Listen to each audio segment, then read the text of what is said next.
Can I get a motion to move into open, please? I'll move we reconvene into open session. I'll second that.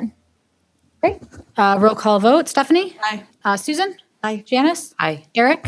Philip? Aye. Rochelle? Aye. Elizabeth, aye. Ayes have it. We are now in open. All right, first item on our agenda is our consent agenda. I'll move approval of the consent agenda as presented. Second that. Great. Yes, Susan? I have a couple questions on the job descriptions. Great. Would you like to move it into action? What I'd like to do is just pull it and ask those questions real quick. I don't want to slow you down, but that means we have to approve it separately. I'm sorry. Oh, no, that's okay. Let's, we'll move. Okay. Yeah, we'll move 6, but we'll move it under action, Susan. So then consent item F6 will move under J and become J4. And I will write myself a note because otherwise I will okay. forget. So you're just going to move it to I'm just a moving, different spot? yep. Okay. I'm just moving it to, it's now J4. Super. I just have a couple questions about Yeah. the OT. No problem. Sorry. No, you don't have to apologize. You're allowed to pull things out of the consent agenda. All right, so we have a motion and second for the revised consent agenda outside of F6, which has been moved to J4. Voice vote. All those in favor say aye. Aye. All those opposed? Ayes have it. Consent agenda is approved. Next up, celebration of excellence, community dinner. Come on up, friends. I love community dinner. Somebody better come and make those desserts again, the apples. And, oh man, that was so good. They are on the menu, so our students get to have them all the time. Hello, everyone. My name is Corey Bloomer. Thank you so much for having us here today. I am a registered dietitian that works closely with our school nutrition department here at Monona Grove, and I previously was the AmeriCorps Farm to School service member at our school district for the last 2 school years. I am heavily involved with the planning and implementation of our community dinners. And this was first celebrated in a previous school board meeting in December of last school year. So I'm going to just quickly go over what a community dinner is again, and then I'll turn it over to our student representatives.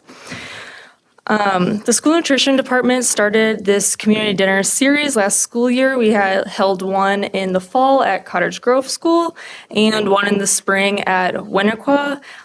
These events are a way for the department to really highlight the dedication to local food purchasing and show families what school meals are really all about. And it's really a way to connect outside of school and provide an inclusive space for everyone. And what I mean by inclusive is that it is a free attendance for all. It's a free meal, and everyone in our district is able to come, which is really unique.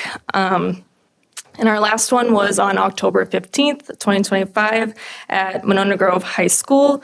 We served between 150 and 175 guests, which is totally awesome. One of them being Susan Manning. Thank you so much for coming. I'm so glad that you enjoyed the event. We really appreciated having you there. Did argue a little bit about who got the leftovers. Good. Something that was unique about this community dinner is that we really wanted our high school students to be more involved with the planning, implementation, and promotion of this event, since it will be at their school. And I thought it really rounded out the event well, and it was really awesome to see them interacting with our younger students. So that being said, I'm going to turn it over to them to share their perspectives and involvement with this event. Thank you. Welcome. Hi, my name is Lauren, and I was representing Key Club there. I am one of the co-presidents of Key Club, and some of our volunteers, as you can see on the picture on the screen, also were volunteering at the community dinner. This community dinner was a great opportunity for some of our members to get some volunteer hours, and we were working with the community. I mean, we hosted a ball toss game where children from the community had the opportunity to essentially throw a ball and a cup, and they could win some small fidgets or prizes. Basically, this was just a really good opportunity for us to get connected with children in the community and just families in general, and kind of just promote the overall awareness of Key Club and what we do for our community.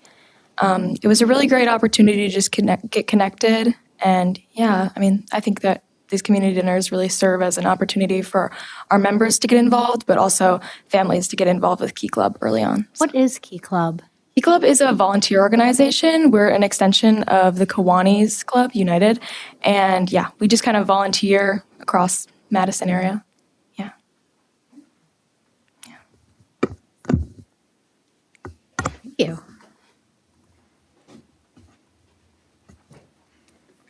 Hi, I'm Amelia. I'm a junior at the high school, and I'm also the president of the environmental club. And we were really excited to be at the community dinner because we used it as a way to like outreach to some of the community and talk about the work that we're doing, like within our club, and also try and get some involvement from the community because some of our stuff that we do through the high school is also open to like families in the district just in general. And some of this includes our pumpkin drive and our clothing drive. And our pumpkin drive just ended actually. And so I have a picture of it up on the slides. Those are all the pumpkins that we collected from families in Cottage Grove. And then we donated those to a local farm to help carbon sequestration and just like reducing waste overall. And then we also had some fun trivia questions for families just to learn some more about the environment and climate change. Also win prizes, it looks like. It seems to be a theme. Prizes. Awesome. Thank you.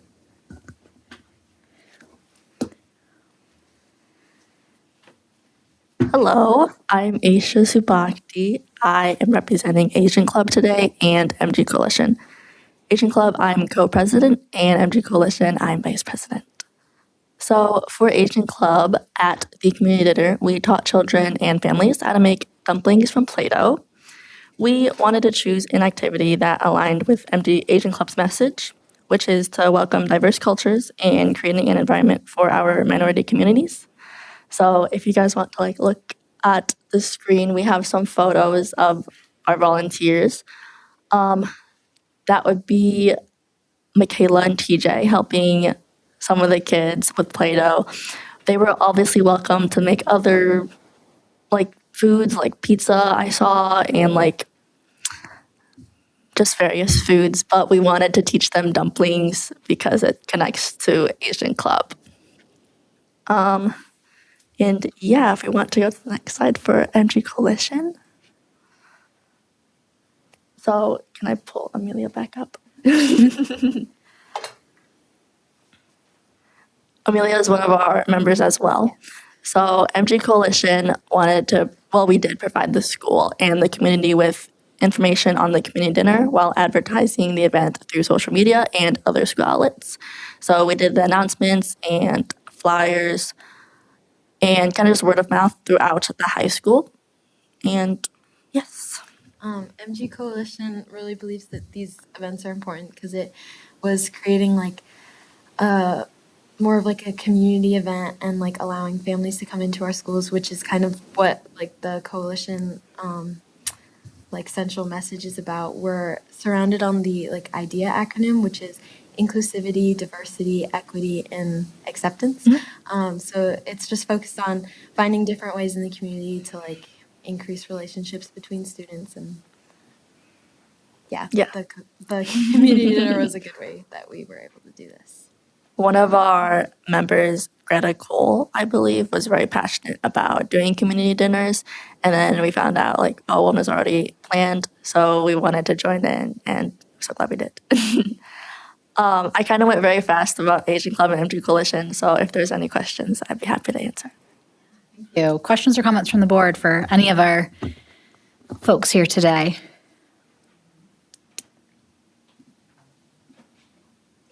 What you guys served, since I didn't get to go? Do you remember what the food was? There was a pasta. There's the ice cream and like cinnamon apples that was for dessert. That's really good. Yeah, and There's a bunch of different sides also. yeah, Lines were really long. yeah, there's the menu. That is a poster of all the local items that we bought, and it was, like they said, a pasta dinner fresh salad, all that jazz. Like our local orchard. Other questions or comments from the board? Thanks for coming. Of course. I'm glad that we had a event like this to come and talk about. Yeah, Photos were really cool. So it's awesome to be able to see all the different things that you had there. Yeah, that was my Asian club advisor, Trendu, her has a camera. So we were like, bring that out so we can take a bunch of photos. Nice. And we did like post this on like MG Coalition and Asian Club. So Yeah. just fun to see. you got that picture of Mr. McGrath is a good one. You captured a good Oh, one yeah. there. Is he making a smoothie? Is that the smoothie bike? That one is the delight. Yeah. He looks like a little kid. He's like so excited. He's having fun. So are you doing more community dinners this year? When is the next one? Legend here. Yeah. So our next one, we're thinking will be in April. Okay. And in the Cottage Grove community, since we've been in Monona the last two. Sounds great. Well, we look forward to it. It's always amazing. So, yeah. Yeah, and thank you for your work. And it's great that as you keep doing them, they're getting bigger and bigger. Right? I think the first one in Cottage Grove, at Cottage Grove School, people were like, what are we doing? What is this? Yeah. And it's just grown. So a lot of good buzz about it. So thank you. I remember Maggie when you were first brainstorming about it. You're like, is anyone going to come? I'm like, people will come. If you build it, they will come. And over time too. It was So like that's- 100 people the very first time. And then it's just grown from there. So thank you for all your work. Oh, Great.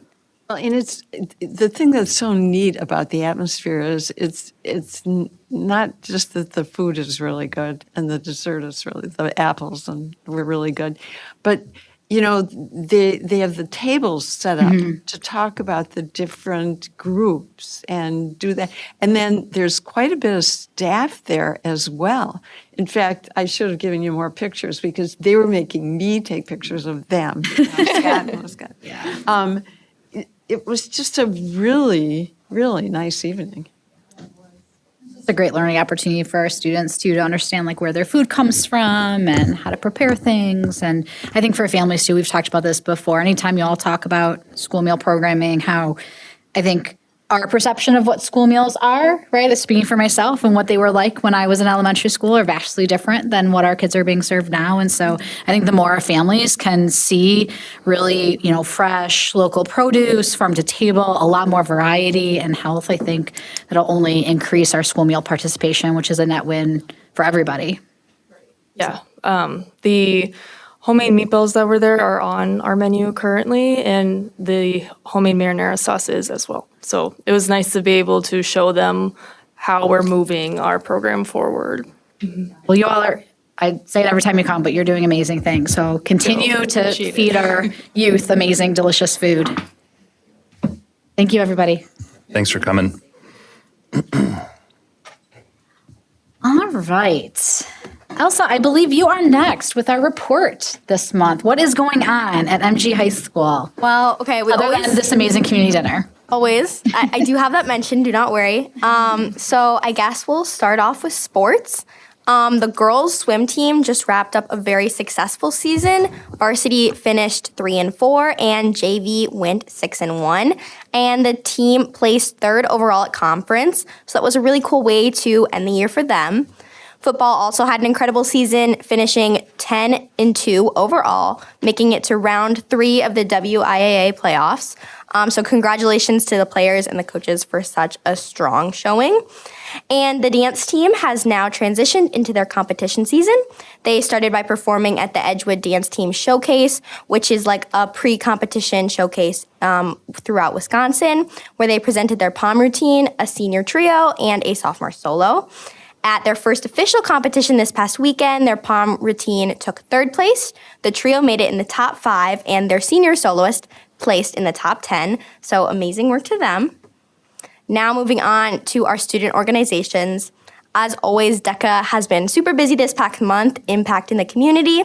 So members volunteered at the Monona Fall Festival and the Monona Spooktacular.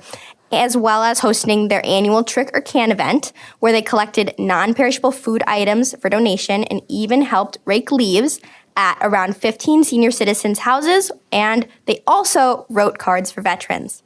They have also hosted their annual First Timers competition for new members to the club to be able to practice their competition styles and to prepare for their upcoming season and their upcoming competitions. Environmental Club teamed up with Dane County Parks to visit Ice Age Trail in Verona, where they collected cream gelatin seeds. I don't know if I'm saying that correctly, but they collected these seeds, and so these seeds are actually going to be used to help restore Wisconsin's native prairies and parks, which is a great way to impact the community around us. Model UN is preparing for their first conference of the year, MadMon, which is this upcoming weekend. Members have been working on researching, writing position papers, practicing Parley Pro, and running simulations to get everyone ready to compete in the new season. Thank you to the efforts of MG Coalition, Monona Grove High School is now officially recognized as a no place for hate school through the Anti-Defamation League, which is a really important achievement and highlights our school's commitment to inclusion and anti-bullying. Students were also asked to take a pledge against anti-bullying as a way to create community at our school. And at this month's community dinner, students from Asian Club, BSU Environmental Club, Key Club, and MG Coalition all volunteered to support the event, where they helped serve food, run games, and they made the night super fun for everyone who attended. So that was an amazing impact on our community. And last but not least, we have the arts. Both concert and chamber orchestra, they recently performed their first concert of the year. The theme for this year's overarching theme is Find Your Voice, which really focuses on students' personal expression through the music and how they can find themselves connecting to the music and their voice in the world. Band has started transitioning from marching season into concert season. The switch provides a lot of opportunity for students to showcase their skills on multiple instruments and transition into a more traditional band setting. Choir also performed at their first concert themed Enchanted, which featured a bunch of songs themed around mystique and magic, so that was really cool to see. And finally, MG's jazz bands are now getting started for the school year. Interest has grown a lot in the recent years, and so they've added a brand new Jazz 3 group along with Jazz 1 and Jazz 2. Students even had the chance to meet and work with a professional jazz musician from New York to learn new jazz techniques and styles. So it's been a super big month at Monona Grove. Things are really getting into gear. And we have had a ton of events that have been super, super fun to watch unfold. Elsa, how many of these things do you participate in? I know you're in band. Yes. Right, that I remember from when the marching band came. So I am in the band. I do orchestra. I do jazz band. I do Model UN, and then I do some stuff with some science-based activities as well. Yes. Yes, very busy. Yes, Susan. It would be really nice. It's been several years since the Model UN did a little presentation for the board.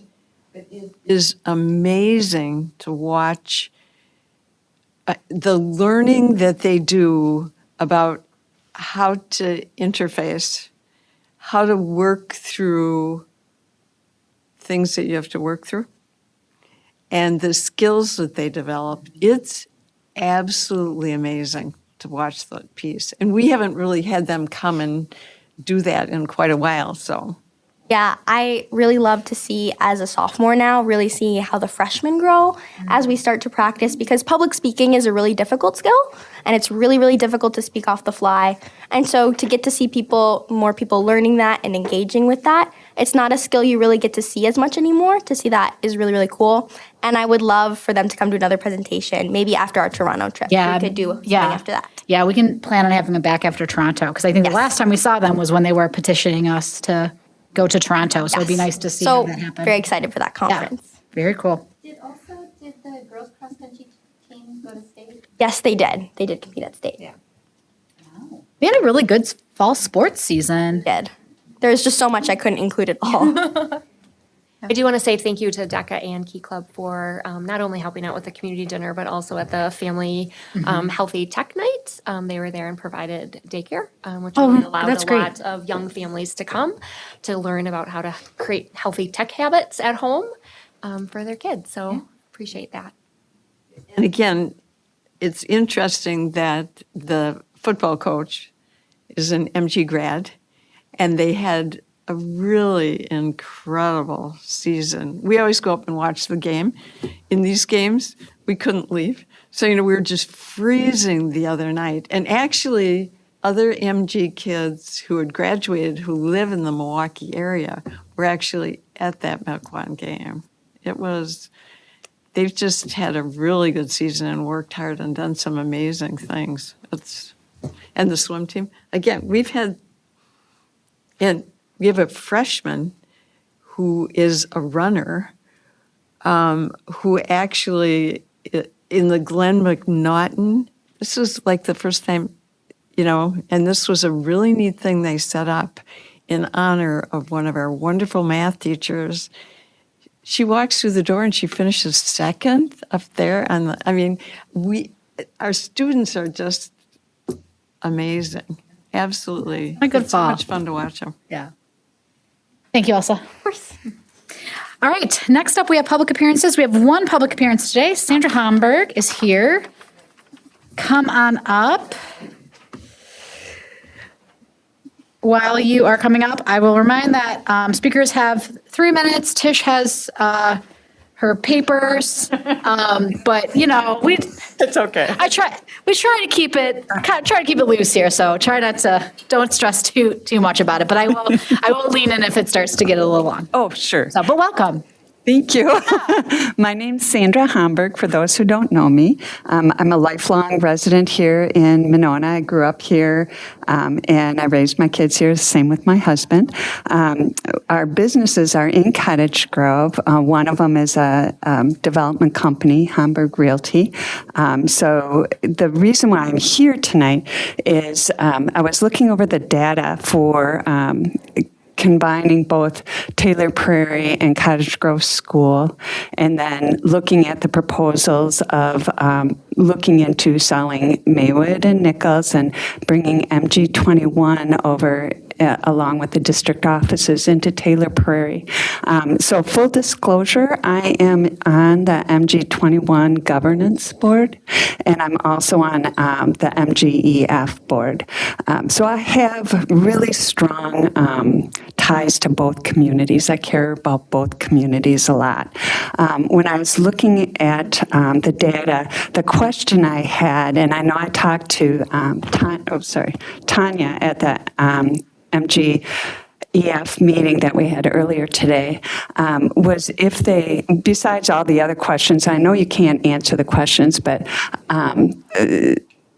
if you considered talking to the developers in the area, like nobody talked to us to see what was coming down the pike within the next 1 to 5 years, and it's several hundred single-family homes. And we're just a small developer out in Cottage Grove, and there's a lot more developers out there. So some of our phases are approved and may have been included in that data that you got. Some are submitted and waiting for approval, but they have wide support and probably will get approved. And then some are ready to get submitted. And I know we're not the only developer out there. And my concern is if the data that you have doesn't have that information, it might be skewed a little bit. It might not. I'm not an expert in the data, but knowing where the data came from, what was included in the data, when it was provided, I think is really important before you make those decisions on where everything goes. And also the fact that, I think most of you guys are aware, every time you move kids, there's a academic drop for a short period of time that they have to overcome. So if we're moving them into another school and then a couple years later moving them back and then moving again, you have to think about those things too. So other than that, I love being here, listening to all of these kids. They're amazing. I know, isn't it great? Yeah. So that's all I had to say. Yeah. I really appreciate everything you guys have done, all the hard work that you're putting into it. This careful thoughtfulness that you're doing now really will help us be strong in the future. So thank you. Thank you. Did you have a question, Eric? Yeah. You referenced, Yeah. said about 100 single-family homes. That's in Cottage Grove. Oh, several hundred, and yes. We have, so it's between 1 and 4 or 5 years. So it's coming. The next 5 years. Yeah. Yes, it would be before then, but yes. So, and it's not just us, we're small out there.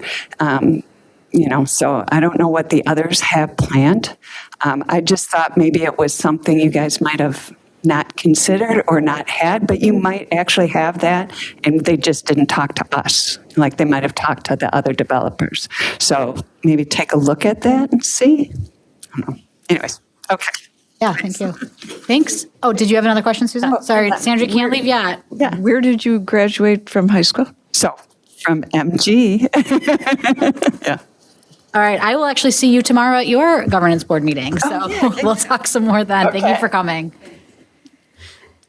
All right, that is our last public appearance. So now we're going to move on to action items. As a reminder, we have an additional fourth item that we will add after item 3. So number 1 is the Education for Employment E4E / work-based learning plan. Come on up, Greg. Nice to see you. I feel like I've seen you a lot this fall. Sorry. No, don't apologize. Can you say how happy I am? I love when you're here because it's always happy. Yeah, well, but there's no students with me, so We'll forgive you this time. I'm going to make a promise I'm not coming to the December meeting. Well, you know what? Don't make promises you can't keep, Greg. Well, okay, so I am here because at the Teaching and Learning Committee, I brought this forward like we do yearly, and they asked if I could come in and just give the full board an update on this. So go ahead, Tish, thank you.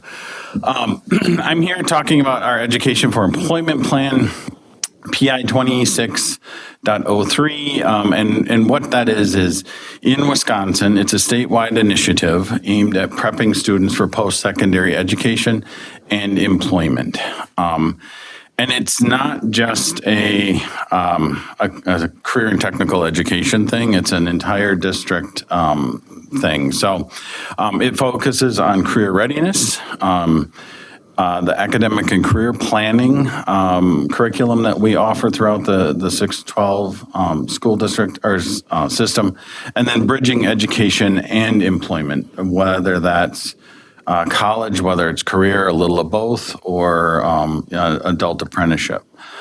It also includes our holistic development, right? So that's the social emotional curriculum that the district offers.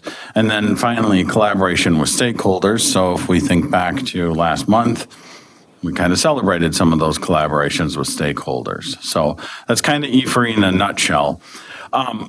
What I did was I took the actual law and kind of laid it out onto a spreadsheet, and then what's required, and then took that and where are we doing this, working with the teaching and learning department, where are we doing this across the school district? And that's the link that you'll see in there. But what the plan does is it describes our district work to kind of know what the current labor markets are, and we're trying to keep this also responsive so that if things change, we can also change some of the things that we're doing. And it connects to our career and technical education programs and our CTE students. So while it is not just a career and tech ed item, we do kind of hold, the brunt of it. So with that, what I want to do is I want to give you a quick little update also on our CTE programs. So just a reminder, career and technical education, it is really bringing 3 components together. It's the academic and technical skills, it's the workforce skills, sometimes referred to as employability skills, soft skills, and then our work-based learning experience, and bringing that all together to create an experience for students. And some of you have seen that from when I've been here with students before. Currently, we have 4 different areas. Our business area, which is currently held by 4 teachers across the 6, 12 grade levels. We have 1 marketing teacher at the high school. We have 5 family consumer science teachers. Though that also includes our healthcare education teacher. And then we have 4 technology and engineering teachers across the 6, 12 grade levels. According to our national organization, the Association for Career and Technical Education, we need to have 5 things to have a high quality CTE program. So I want to go through those real quick for you. One is a rigorous sequence of courses. So I'll give you an example of what that looks like. At the high school, we have a Woods 1, we have a Woods 2, we have an architectural drafting and design course, and then we have a construction skills course. That's a sequence of courses that students can follow if they're interested in architecture, construction, plumbing, electricity, things like that. So that's our sequence of courses. We measure, Career and Tech Ed measures students by participants and by what we call concentrators. So a participant is a student that takes a career and technical education class during that school year. And then a concentrator would be a student that is maybe enrolled in that pathway. The Woods 1, the Woods 2, they're headed towards, something. So I believe this is from 23-24 school year, we had 946 students at the high school. We had 932 participants taking at least 1 career and technical education course. And of those 932 students, I had identified 244 concentrators in architecture, construction, business, marketing, finance, and computer science. So the next item there is called dual credit opportunities. So dual credit comes in 2 forms. And one is why I frequently am here, because we're talking about our Start College Now program and our early college credit program.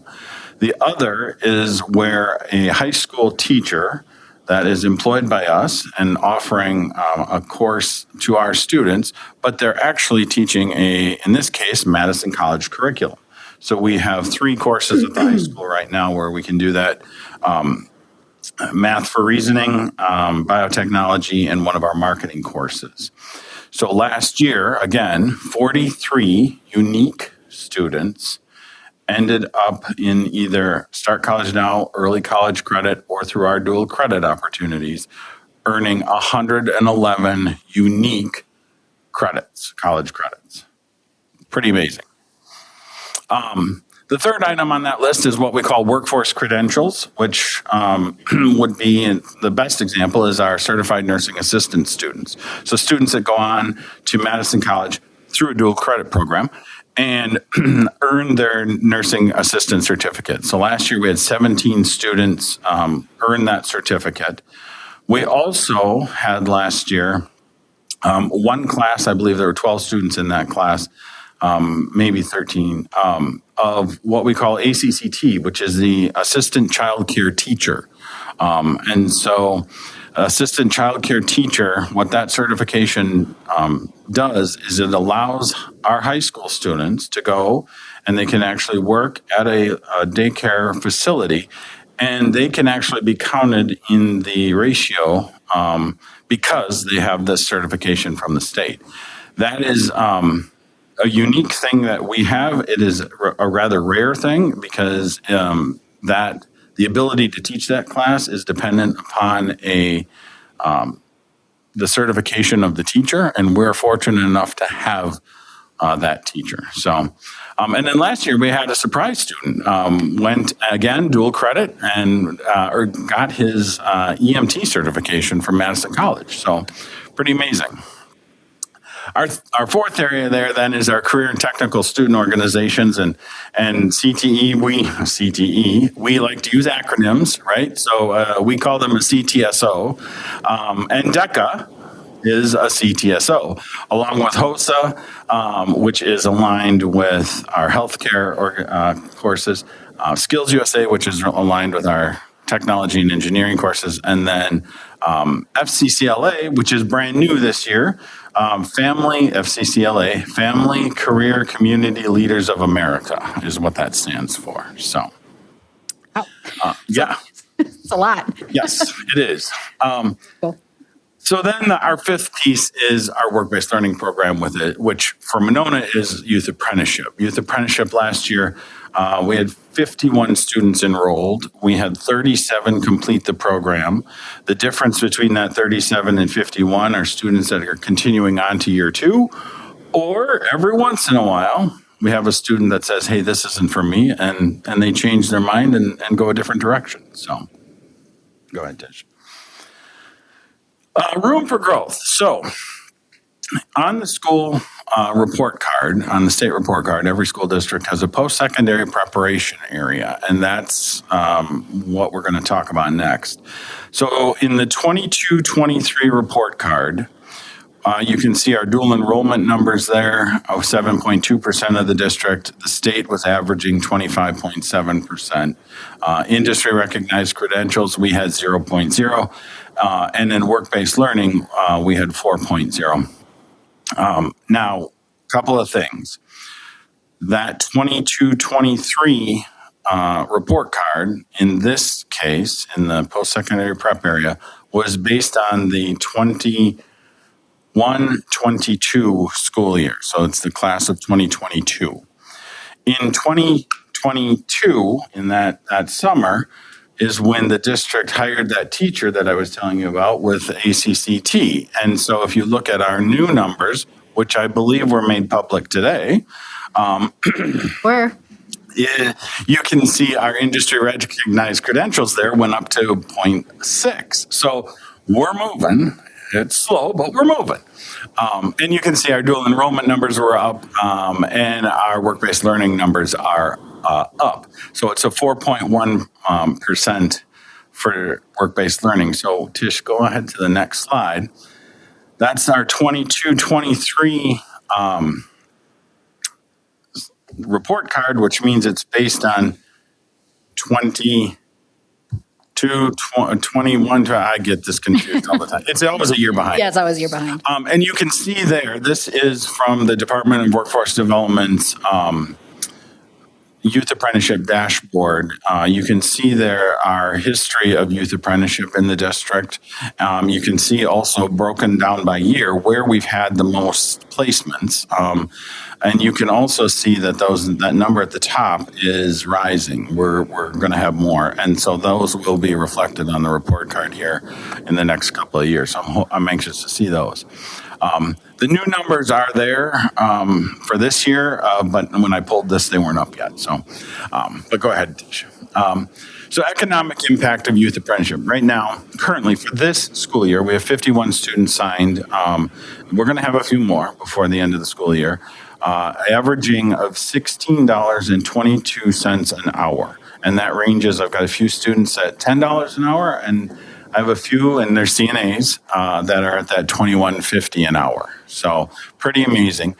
Altogether, that is bringing us in wages earned or wages committed by employers, $335,000 of economic impact. So students are learning, and it's benefiting the community. Pretty amazing. I would anticipate this year we'll bring about $55,000 back to the district from the Department of Workforce Development for operation of this program. And most of the money that we're earning back is what we're using to pay for students to take those CNA courses at Madison College and things like that. So, so there's always got to be an ask, right? So here's my ask. We have way more opportunity seekers than we have experiences. I told you we're at 51 students signed up right now. I talked to 120 students last year about youth apprenticeship. Some of those students self-select. They choose to participate in that last year of a varsity sport. The musical is super important to them. Whatever, they self-select. But there are students out there that wanted to do youth apprenticeship that I did not find placements for. So my ask is your networks, the people you know, the businesses you work with, and if you're watching the school board meeting and you think your business might actually be able to accommodate and help some of this, reach out to me, and we would love to get more people involved, because more people involved means I can place more students, which means all of those numbers are going to go higher. And to me, that's a successful representation of our education for employment plan. So, Are there specific areas you're looking for in terms of employers or mentors? right now, it's very challenging to find. For me, it's drafting. Architectural design is super challenging to find right now. Lots of students lined up for that. So give me a call. And do they have to be Dane County local? No, we've got a couple of students right now that are working for a company that's headquartered out of Milwaukee, but it's a construction company and they're building here. And so they are hiring students from here. So no, it does not have to be Dane County local. Transportation then becomes a barrier, which, so yeah. Well, it's all the games we get to play. Yeah. Go ahead, Philip. Along the lines of the transportation, are any of the opportunities ever remote? Like working from home remote, are you talking? Or I'm thinking about, I see, information technologies on the list and, and some other categories that are largely, fully remote positions now. Once you get out in the real world, I'm just curious if your, students are engaged in remote work as part of this program. We have 2 IT students working for UW Health that I don't know if they've gone to the hospital more than once, and they've been working there since July. So, yeah. So potentially. Yeah. Yep. Right. It's pretty cool. I have a similar question. I know a number of folks that are in automotive drafting, but those are, they do it all remote now because it's all cloud-based applications. So, yeah, Susan. Greg, would you just take a minute and just update the board on the work that you've been doing with University Hospital? Oh, sure. Again, nobody else has really done this. I mean, we've been involved in that healthcare area for years. And to see what you're doing right now in bringing our students into all levels, I think is really impactful in our district. Yeah, what Susan's asking about is we have a pretty awesome relationship right now with UW Health and their Career Pathways program. And they're in all of the Dane County schools, but they have targeted a few schools with some intensive supports, maybe is a great way of saying it. And so we have actually on Saturday where I'm taking 20 students, we go to the hospital and we get to tour the hospital. They will break the students into groups, and then the groups will get to see some different areas. One of the areas is what they call docs, and it's body parts. I don't really go into that room because I don't want to pass out in front of the kids. But so we've got the Hope Field Trip, which is pretty amazing. It gives students a chance to explore some healthcare careers. We then have a healthcare career pathway coordinator from the UW who comes to the high school once a month. And she is meeting with students to talk about all types of medical and healthcare careers. So not just doctor, nurse, but also the IT positions, food service positions, all of that. And then those discussions can range from anywhere to what do you like to do? What are your interests and how does that turn into a potential career in the hospital? Or it can be as focused as, listen, I want to apply for one of the youth apprenticeship CNAs in the hospital. So what does my resume need to look like? What are the resources that I need to do? What's my background? What should I be working on? So they talk about that. And then, yes, the hospital's been hiring, they hire 75 students across Dane County. This last year, they had 217 applicants for those 75 positions. So it's a little bit of a unique or elite type program to get into it. I am proud to say, at the risk of being hated by my colleagues that do this work in other districts, we have the most students placed. So that's a good thing. I would say not hated, aspire to be, right? Yes, That's yeah, what good, it should be. Good way of saying it. Yeah. So, and actually, I won't be at the December board meeting because I will actually be at a conference presenting with UW Health on this partnership at the National ACTE conference. So, yeah, pretty amazing. Great. Thank you for the question, Susan. Thanks for explaining that. Absolutely an incredible opportunity for our kids. We had always had really great nursing assistants and that kind of programs, but we didn't have any of the other, any of the other huge areas that there are that they could, and then to be able to take them into the hospital and work. Actually, I was in seeing a doctor, and there was a young person taking my history, and I thought, well, that's really interesting. The medical students are looking really young. It's a high school student. And what was amazing is they watched me the whole time they were taking this stuff. Yeah. That's really impressive. Elsa. So as you continue to grow this program, like what fields do you hope to see it expand into as it kind of grows throughout the district? Yeah, it's funny you say that. Ask me that because I've been toying in the back of my head about, well, where do we go next with this, specifically healthcare, and how do we? UW Health has been great, a great partner with us, but they've actually created a bit of a problem, which goes back to what I was talking about earlier.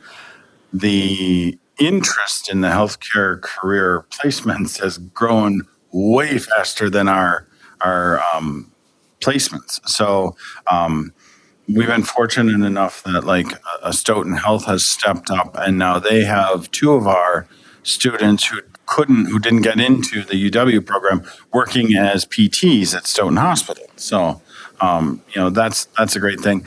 It's also going to, right, Elsa, it's one of the things, if you look at the numbers from that dashboard, this last year we had a real bump in architecture construction students. We're up to 18.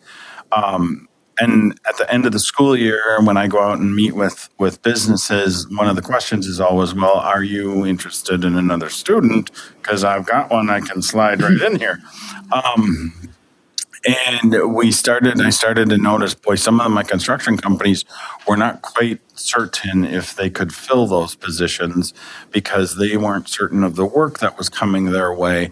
And so it's a little like, I'd love to see, like last year's data, construction was an area that we needed to probably look at. And now I'm not certain because the economy's changed. So, yep.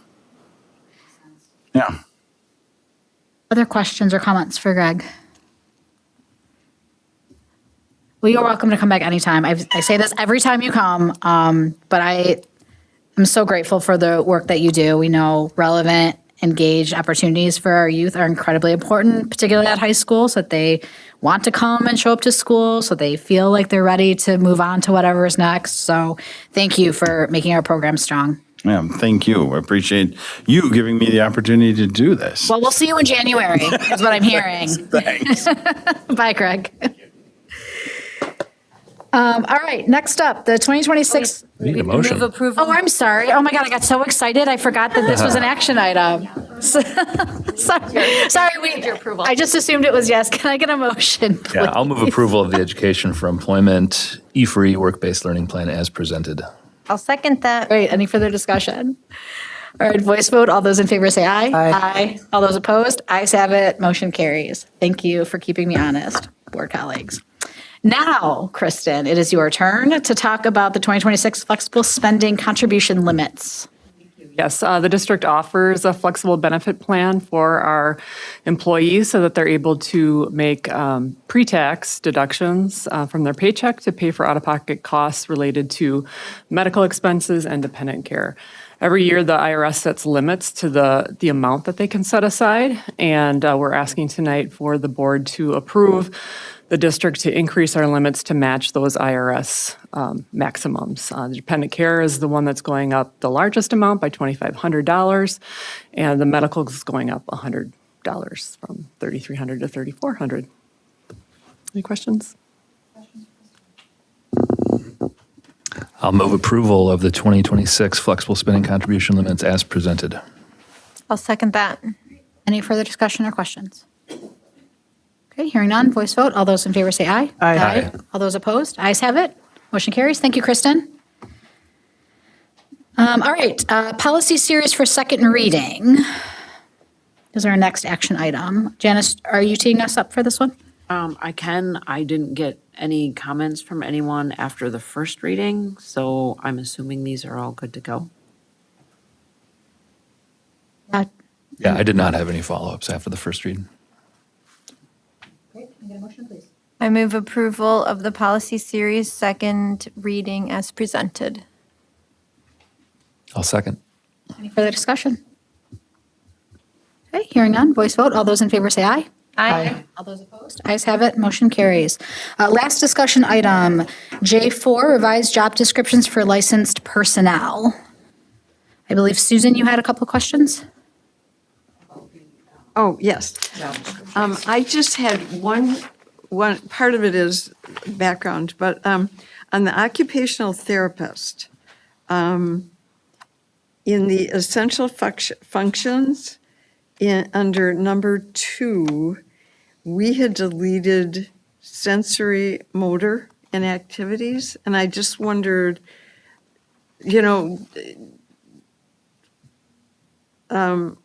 why that piece would be deleted. Great. Yeah, so when we went through these, so you'll be getting a series of these throughout the year. And the process that Maria is using with Human Resources is that she is sending these to the supervisor, the people themselves who do that role, for example, occupational therapists, and then also bringing them to personnel for that feedback. So occupational therapists did the majority of these edits, and one of the things that they moved off of there from a sensory motor perspective is most of that work is maybe work they plan, but is not implemented by them. That's not necessarily, that's become pretty commonplace anymore. So they may coach or train or give activities that we use for sensory motor, but that is kind of moved off of, that's kind of a more of a UDL OT now. to more of a universal design for instruction. And then on page 2, under number 7, under, again, essential functions, I just had a couple of questions. Under number 7, we deleted continuity and added and equity. I have no question about that, but to ensure continuity, other providers. Again, I thought that part of that was to make sure that the language was to make sure that there was strong integration between the service of the other staff, the classroom teachers, particularly occupational therapist. So I actually suspect, Susan, if you don't mind me taking a step at this one, since they're not here to represent. So continuity, when it comes to like therapeutic service delivery, is a time element. So like making sure that it's happening and then it happens again, versus consistency, which is more about what the programmatic elements are. So I'm not surprised that they wanted to strike continuity, because I suspect that what they're really caring about is making sure that the programming is consistent in its implementation, not necessarily at specific time intervals, which is what continuity implies. I thought maybe it was 2 because continuity implied real continuity, and there is a beginning and an end. Correct. Yeah. Yeah, so it's kind of an odd word in a therapeutic setting. And then under additional job functions, attend staff meetings and serve on committees as requested. And then we added and relevant and took out required. So do we no longer have any additional job functions in terms of attending staff meetings and serving on a committee that's required? Is that why that was deleted? Yep, that would be on there as part of the handbook. So that's in there. I think that because of the function of an OT, it's a very small amount of employees, and they travel all through the district. We really want to make sure that they are where they're most needed, whether it be requested, and that it's relevant for them to attend to. And then the only other question I had on this one was on working conditions, number 2. We have within schools, special ed, classroom, small group instruction, therapy space, et cetera. And I didn't know what they meant by that. The IEP drives where they work, so really they have to go wherever the IEP says. So et cetera is what you want to use? Okay. I just didn't think that was clear. Okay, thank you. Any other questions about this or other job descriptions? Personnel committee did review these job descriptions, just so you all are aware. I'm glad you're having the people who are doing the work also creating the descriptions. I think that's really helpful. Can I get a motion to approve the revised job descriptions for licensed personnel as presented? Second. Great. Any further discussion? Great. Voice vote. All those in favor say aye. Aye. All those opposed? Ayes have it. Motion carries.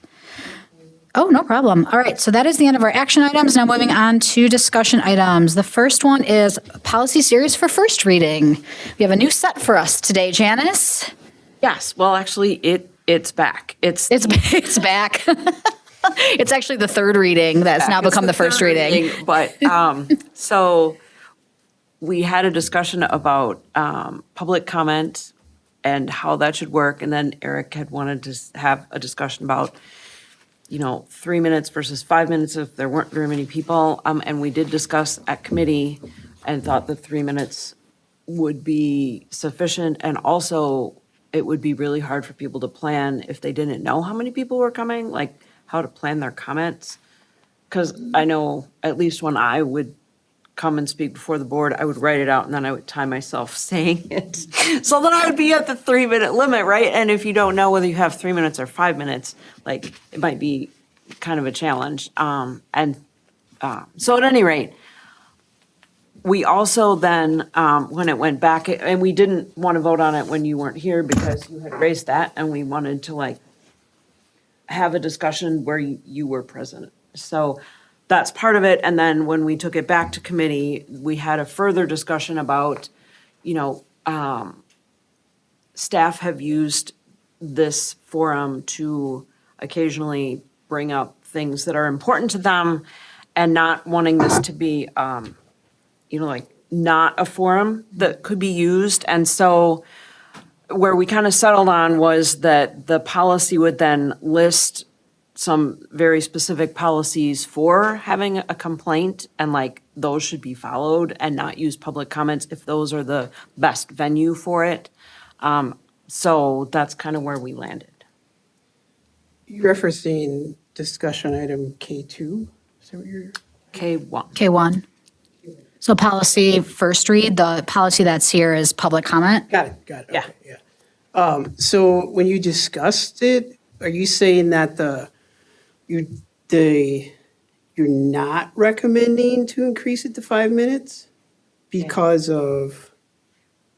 Because of several different reasons. One was we thought it would be hard for people to write their comments and not know how long they had. And then Also, in the past, people have, when they had longer comments, like 2 people would sign up right after each other and one person would go and then the next person would go. So we kind of felt like there was a format for people to take longer, you know what I mean, if they needed to. So we were recommending to go with the 3 minutes. Can I also make a comment? Yeah. That, you also, folks have an option to sign up for public comment, and then say if Janice and I wanted to do public comment, I could sign up and say, I'm going to give Janice my 3 minutes.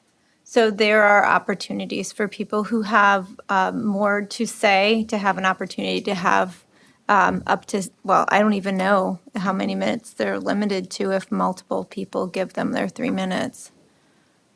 Well, the policy right now is, in theory, maximum of 15 minutes of public comment, but that's all at the discretion of whoever's chairing the meeting. Both the amount of time that a person gets to speak and the amount of speaking time we have is at the discretion of the chair. So I get, when I brought it up, it was when I talked to some people, and the request was having some sort of policy of 3 minutes each when there are 5 or more public appearances, and then maybe if there are like 1 to 4 people or under 5, they could have 5 minutes. I guess they don't see. I have a problem with the 3 minutes, to be honest with you, really, in general. Like, I think if the public wants to come and speak, they should speak. And I know that, you know, we have to be within reason because we don't want to, you know, have the public speak for 5 hours. But at the same time, we got a really important, potentially important issue coming up at the next board meeting. And if the public wants to speak for 5 minutes about it, I'm not opposed to waiting an extra 2 minutes to hear what they have to say. It could be really important. So I never liked the 3 minutes in the first place, nor did I like the 15-minute limit either, to be honest with you. I mean, our whole purpose of being here is to represent our constituents and the public. And if they want to come, if they're taking the time to come to a board meeting, God bless them. You know? They're taking the time to come here and speak. You know, to me, that's a significant commitment that issue is vital and important to them. And I think that we owe it to them to, if they want to speak for an extra 2 minutes, to let them do that. So that's how I feel about it. I appreciate that. I think, to me, 3 minutes feels sufficient to be able to get across most points that you want to get across. I do agree with you, though, that the 15-minute limit feels arbitrary. And I think you'll all remember last year, right, when we had a lot more public comment. You know, to me, what's the most important is that everyone who signs up to speak gets the opportunity to speak. Like, I don't ever want to be in a position where it's like, well, sorry, we've hit our arbitrary 15-minute, and so now we've got 5 people that can't say anything. And that, to me, feels like that's the important number to have flexibility on. I think the difference between 3 minutes and 5 minutes in terms of making a point is, I'm not sure that there's a lot of difference there. But well, I would disagree, because I've sat here for a long time. I heard a lot of people that were speaking, they get cut off at 3 minutes. So, you know, I don't.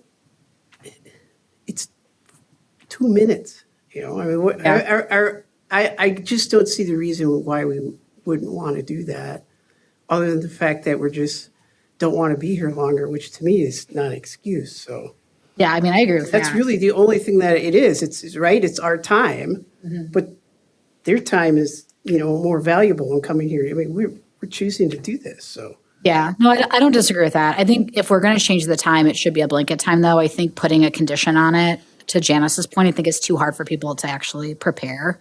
If it's like, it's 5 if this, and then it's 3 if that feels. You don't have to speak for 5. They could speak for 2 or 3 or 1. It doesn't matter. Yeah, no, I know, but I'm just saying, like, if you're going to prepare, you want to be able to know the amount of time you're supposed to prepare for. Yeah, Philip. Yeah, so I agree that there shouldn't be conditions. I think we should pick a time and stick with it. I would also support increasing to 5 minutes. I think the number of people who speak is the only factor that's going to keep us here or delay board action, right? Which is, I think ostensibly the only thing we're trying to protect is that the board can function on a given night and vote when it needs to vote and stuff like that. But that's going to come down to how many people, not 3 versus 5 minutes. So I would be in support of increasing it to 5 minutes. Then would you think you'd want to put a limit on if there's more than 5 people speaking, that or just? No, I just think 5 straight minutes. Yeah, I think 5 minutes is fine. Yeah, I think if you're going to do it, it's got to be Yeah, it's got to be just a flat. consistent. Yeah. So people can prepare. Yeah, Janice. Yeah, I wasn't against the 5 minutes. I was against Yep. you can't prepare if you don't If know. this, then Right, this. Yeah. because you don't want to get partway through and be like, but the important thing, I'm summing it up and now I don't get to do that, which wouldn't be fair. I actually agree with you about there didn't used to be a 15-minute limit. Like whoever wanted to come and speak could come and speak. And if there were 20 people were speaking. So, I'm not opposed to having. Well, and me, it's the to important your one. point, in practice, are we ever really going to enforce that? Well, Force of 3. the challenge is. I know, but the 15-minute, I'm not sure. that, yeah. Yeah, that just seems like something, it's hard for me to imagine. That We would do and we 15-minute. don't, right? I mean, Tish times where we do and we do and we don't. But I do think the challenge is, right, is that it's at the discretion of the chair. And so like this past couple of years, people go over and, you sort of try to encourage them to wrap up, but never we haven't cut anyone's mic, for example, like you'll see at other board meetings. And certainly we've never denied someone the ability to speak, even if they've been more than that. And our policy allows the chair to do that. And so I think if that's important to the board to say, we don't want to have a board culture where that's a possibility, then it's behooves us to change our policy, right? I think, just to clarify, I think we should have a limit on an individual person speaking. Yes, I agree. 5 minutes. I'm just questioning whether the 15-minute limit makes any sense. Yeah, I agree. The total limit, 'Cause we're basically saying 3 people a night at that point if we went to 5 minutes. Well, then I'll make a motion, and then the board can vote and discuss. I'll make a motion to change policy 0167.3, public comment at board meetings, to be brought back, or public comment at board meetings, to change 3 minutes to 5 minutes. But we're it's under discussion right now, but you But it's want. it is. I thought it was under discussion. action. I'm sorry. So I think what you would do Okay, is so you would direct Janice. What I to- would say then, Janice, is what I'll do is I will write up a motion recommendation for the next board meeting regarding that policy. And then we can bring it to the board for a vote, if that's okay.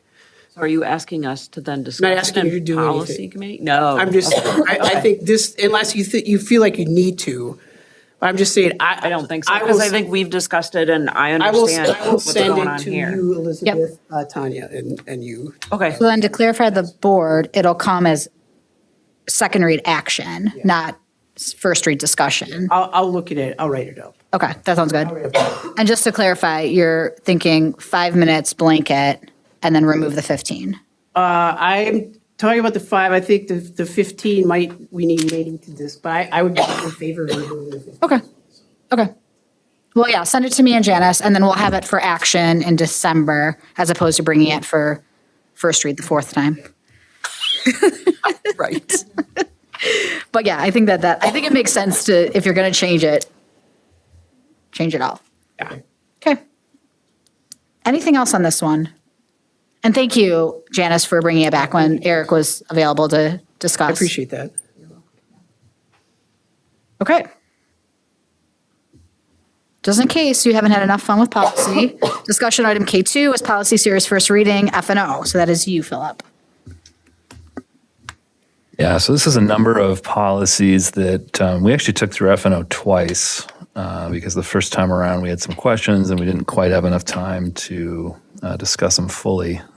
Give me just a moment to get back to it. These are all statutorily required. They're policies that we probably should have amended earlier. As you can see in board docs, districts and have implemented these same changes.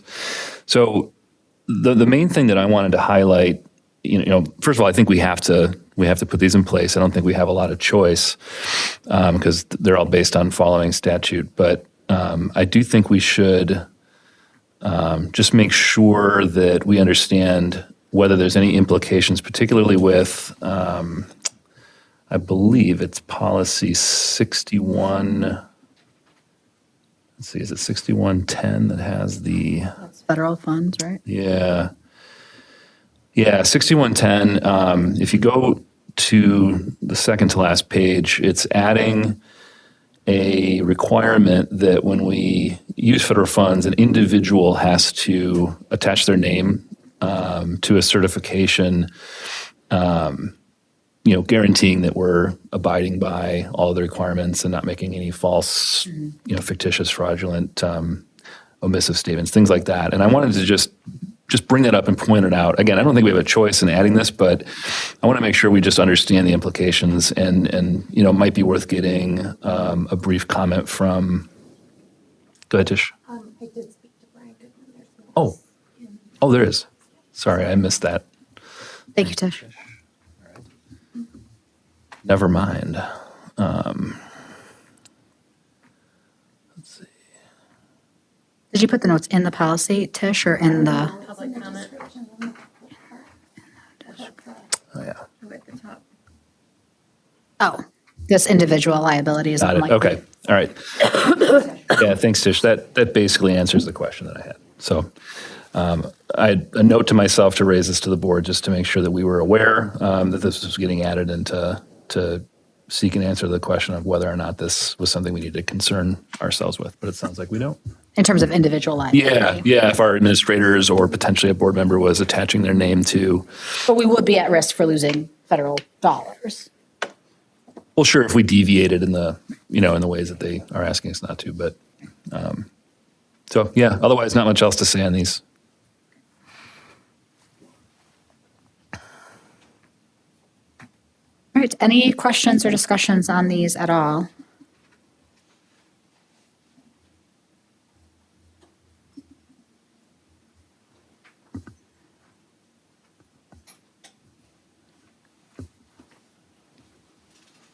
I can't tell if folks are reading and thinking or if we're ready to move on, so I'm just going to give it a minute. Of course, this is first read, so if there are Yes. questions, you can always shoot me an email. Great. All right, per policy, if you have recommendations for any changes to these policies, please email them to Philip as the chair of that committee. And those recommendations then will get incorporated as they come to second read in December. All right, next up, we have a series of discussion items that are related to the workshop that we had a few weeks ago. I think we had talked about at the workshop time, I had asked administration to separate them, even though they are all interrelated. I think it's cleaner, and in my discussions with the community, to sort of understand the individual pieces, and then we can talk about how those parts move together. So the first one is the authorization of relocation of Taylor Prairie students and staff to Cottage Grove School under a 4K2 grade consolidation for next school year. And that would need to include a traffic reduction solution, which my understanding is the administration is prepared to talk about today. And then we also have the engaged in a licensed real estate broker to gather information on the fair market value and potential sale of Maywood, engage a licensed real estate broker around district office, and then potentially thinking about planning around moving MG21 charter school as well as the district office. So we will start with Taylor Prairie and Cottage Grove School. Right. Well, before we get into the slide deck, just want to set some context a little bit more that you've added. So we are looking at the grade configuration, Cottage Grove and Taylor Prairie, as well as a broader district facilities for long-range planning. Our goal tonight is to give some context, provide updated information, and to gather board input prior to a discussion and potential action on December 9th. It's important to note that the board did not decide to move forward with the consolidation. The district would unpause the neighborhood schools plan for 26-27 as originally approved. This is based on the knowledge from the ad hoc committee, the teaching and learning and equity committee on their recommendations that less transitions is better for staff, students, and families. Background on the 4 items, as Elizabeth said, have been separated. But to start off, on October 11th in 2023, the board approved the Teaching, Learning, and Equity Committee and administrative recommendations to implement 4K2 neighborhood school configuration at Cottage Grove and Taylor Prairie, beginning for the 25-26 school year to create neighborhood schools. However, on December 11th of 2024, at the board meeting, the board voted to pause the implementation due to emerging factors that included the budget constraints and updated enrollment projections. This decision was driven solely by operational and financial consideration. The board directed administration to update the capacity study for 2025 standards and to review the 5-year projections using current data, as the ones that we were currently using were an overestimation of enrollment. It was brought up earlier about how that information was updated, and it was based on a couple different things. One, it was based on our current enrollment, which we use a 3-year average, and then there's a multiplier. In addition to that, it was based on the ad hoc committee boundary report from May 2024, which is based on the land use comprehensive plan, which is a 10-year plan that the committee looked at based on the village of Cottage Grove, town of Cottage Grove, and city of Madison, which looks at all the potential developments that could happen over, I think it's the next 50 years, but it really focuses on what could happen in the next 10 years. So that was done in 2023, presented to the board in 2024. We'll put it into board docs. Based on that 23-24 report that the board looked at and the ad hoc committee, it is that enrollment is flat through 2030-34. So it does also confirm the information that we've looked at for that land use, including the housing. So going forward, we're working to align our best practices that impact the enrollment projections, updating these annually, continuing to project up to 5 years. After 5 years, they become a little bit less accurate.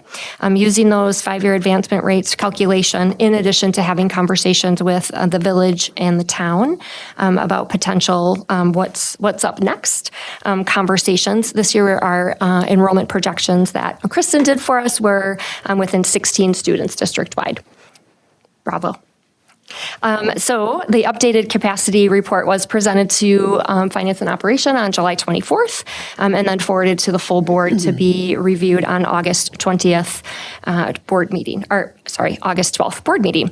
On the 28th, we did put together a work session for the board members to participate in a conversation around those enrollment projections by building 10-year capital planning report completed in the spring of 2024. And in that report, all 7 of the district's properties do have an outline of what is the 10-year plan that goes along when we think of capital projects. One of the things that we continue to think about is that while we have the associated costs and the recommended years of potential replacement that was done by McKinstry in the spring of 2024, we do not have a financial strategy to address about $30 million worth of capital repairs that have to happen over the next 10 years. And as Kristen would say, those are today's dollars. So that was kind of the basis of how did we end up here. So to Elizabeth's point, we pulled those apart. We're going to start with the Cottage Grove, Taylor Prairie conversation and some of the information that is there. Before you get into it, Kristen, I just want to re-emphasize, even though I know that you said this, Tanya, but I think there was some confusion based on the workshop that we had, that we are moving to community school 4K2 consolidation in Cottage Grove. The question is in which buildings that's happening. So I just want to make sure everyone's on the same page with that. So 4K2 will be happening next year, either in both Taylor Prairie and Cottage Grove School or just in Cottage Grove School. Right. So as we're looking at really thinking about what's that long-term picture that we can do for sustainability. So we're going to walk through some critical long-term facility challenges that our districts face and how we can plan strategically for the future. Specifically, we want to cover 3 connected areas: long-term facility management, capital funding, resource alignment, and shifting enrollment dynamics. Our goal is simple. We want to chart a course for the Monona Grove's future so that we can continue to deliver on our core mission. So as we do that, we have progress, we also have pressures, much like many situations. So as we look at our facility and enrollment, I want to acknowledge the progress that we've made. We've restored our fund balance to almost 15%, improved staff compensation, and we've strengthened our expenditure controls. These actions have built a financial stability and rebuilding community trust, which gives us a strong foundation as we think about what do we need to do for the next 10 years. So despite that progress, we face significant pressures. We lost $1 million in state aid. We have $2.3 million in annual loan impact on our debt services. And we have, as I said, about $35 million in capital projects without identifying funding. We are working really hard to balance how do we provide a quality education with fiscal sustainability. So as we think about the enrollment, what? Sorry, just a question. The $2.3 million on the $7 million loan, can you clarify why the $7 million loan would cost $2.3 million per year? The total impact is $2.3 million on Fund 38. So it's a $7 million loan in addition to all of our other non-referendum debt service. So that $2.3 million are dollars that we cannot use for operations because we're paying down our debt. Annually? I'm sorry, I'm just. Not just the $7 Not a million. seven. The seven. The seven's in there. Sorry, it said it was on the 7 in the slide. That's why I does. was confused. Okay. But we should. So you're talking our total debt load, not the 7. Okay. Yep. That we makes, should- that we makes should more up- sense. Thank Yeah, you. but we should update that though, because it does look like it's 2.3 on the $7 million, which it's not. It's total debt services. Okay, thank you. Absolutely. So as we look at the contributing to our enrollment dynamics, and I think since Third Friday Count was done, I think if you're watching the news or reading the newspaper, you are seeing it everywhere from the state level to the national level of declining enrollment in public education. It's due to several reasons, not just vouchers, but really thinking of we are seeing fewer students entering our schools from demographic changes. We are getting lower student yields, and aging population, statewide decline, all contributing to underutilization in buildings in places where we have way more space than we've got bodies. So despite the projections of increased population and housing, it is not yielding school-aged children in the way that we would love. So as we're estimating our enrollment over the next 5 years, it continues to be flat. Also, the state and national trends continue to show that also. When you look at, while Dane County is projected to grow, we are not projecting children at the same rate. So we are currently operating buildings below capacity, which is pretty costly and inefficient. And so retaining, however, I would love to be wrong about this. We would love to say like we're bursting at the seams in 5 years from now and bring Taylor Prairie back online. We can't predict what's going to happen, year 6 through 10, but that is a really nice building. And so as we talk about bringing kids together, also how do we retain that Taylor Prairie property to safeguard against that longer growth beyond 5 years? So working to right-size our operations and look at quality for students, really not trying to have it as a restrictive measure, but really a proactive step that would give us kind of some 5-year breathing room financially to begin to think about our efficiencies and our sustainability. So as we walk through these 4 things tonight, we're really hoping as a discussion, each 4 things at the end of this as a board, and hopefully the community can really think about, understand why are we considering consolidation? Why are we having a conversation about Maywood? Why are we having a conversation about Nichols? And why would we ask for permission to begin to have a conversation about, would it be something we would even want to consider about looking at district office and MG21 moving to Taylor Prairie during that time? So, like any good teacher, there's your I can't There's your I statements. can't. There you Look go. at your CNI staff out here. You're welcome. You got thumbs up from Rob, so there you go. Yep, you're welcome. So first we'll talk about Taylor Prairie and Cottage Grove and really what that enrollment capacity looks like. So based on feedback that we got, we updated the slides, so hopefully it's a little easier to read and understand. So we have separated out residence occupancy, open enrollment occupancy for total occupancy, in addition to what is the capacity of the building and where are we currently functioning at. good operating capacity, I would say 85 to 90. Kristen would say 90, 95.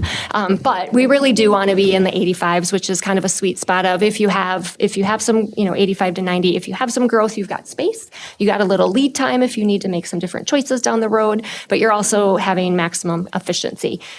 We know that buildings that are half empty, then you are not maximizing, because it doesn't matter if you have one person in a building or 7, it's at 80%, you're still operating that building at that cost. So as you look at these are enrollment projections for next year. So we are currently projected to be 367 students under enrollment, so around 67% at the high school. As we look at Glacial Drumlin, we consider still have space there. 78%. Winnequa, we did, based on some of the conversations that were had at the work session where people wanted a little bit more information about Winnequa, we did ask the architecture firm to re-look at the maps. And fun story, they were using the maps from 23-24 before the 2020 remodel. So actually there's more capacity there than they originally gave us. So when you look at what the capacity is, it's 719. For that. And when we talk about rooms that are available and rooms being used, we need to be really clear. I'm not saying that there's rooms sitting empty. Some rooms in some of our buildings that are not being used as classrooms, they might have storage in them. They might be used for one-on-one instruction. They might be a breakout space. They might be a movement space. But when you look at our floor plans, those are originally designed and counted as being used for classrooms. We spread out for the room we have, right? And so some of the places we have rooms that would be very easily repurposed, and some it would take some creative thinking.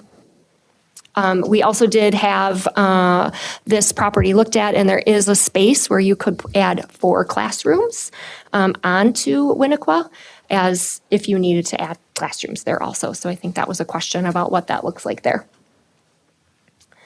Granite Ridge continues to be sitting around 76% also as we think about next year.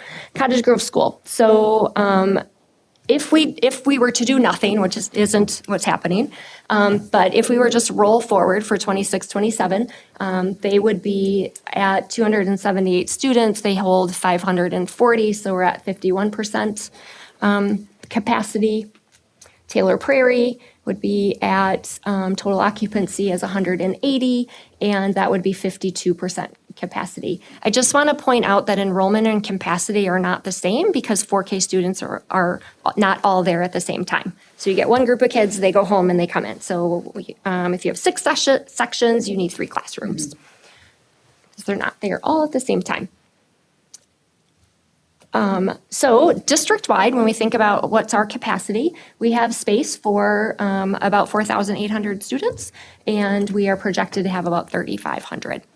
So you can see we're operating district-wide, and we know kids don't come in neat little bundles and go to different schools at the little nice package sizes, but overall we're at about 72% capacity that we are occupying. So that's what it looks like as a whole. If we were to combine the students at Taylor Prairie and Cottage Grove, we would be at 85% capacity of the building, and that would be in line with what our other buildings are currently at.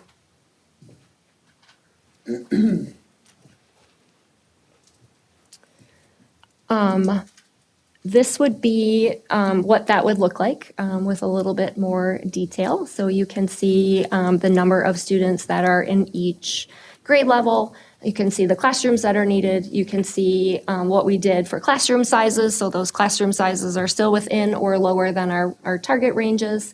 And it does leave 2 classrooms that would not be designated with students.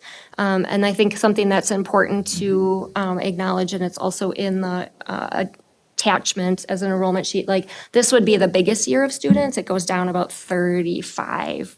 Right, and you look at the open enrollment occupancy column, we have 49 students that we're projecting for open enrollment. As we move forward, we're identifying open seats in each grade level, whereas now you can see we have full classrooms of open enrollment students. So over time, that will decrease. I'm not saying we'll have no open enrollment. I'm saying we'll fill the seats that are open, but those are 49 more students than residents. So that, and that also plays into the overall look at projected enrollment. We have 487 open enrollment students. And as we're looking at projections, those are going down while our resident enrollment is going up, but that's a cushion of 480 students that we also have space for. So that's another thing to consider as we look at enrollment projections. Traffic. Yeah, so Cottage Grove. Before we go into traffic, can we pause here for any questions about occupancy or enrollment or any of those pieces? And then we can kind of switch into traffic. Just feels like this is a nice pause time. So thoughts or questions around, this is very similar to what we were presented a couple of weeks ago, but curious if anyone had any additional questions or thoughts. Yes, Eric. Well, it's not about occupancy or enrollment. I guess the question, though, is about just, I'm curious, why was Taylor Prairie ever considered as a building to sell? And if it was and then decided not, what was the reasoning behind that? Because I've had a couple questions about that. Like, why are we considering everything in Monona, but why is Taylor Prairie not being considered for that? Yeah, I think when you look at that land use map of like what could happen over the next 50 years and the next 10 years, there is a lot of land to build homes on.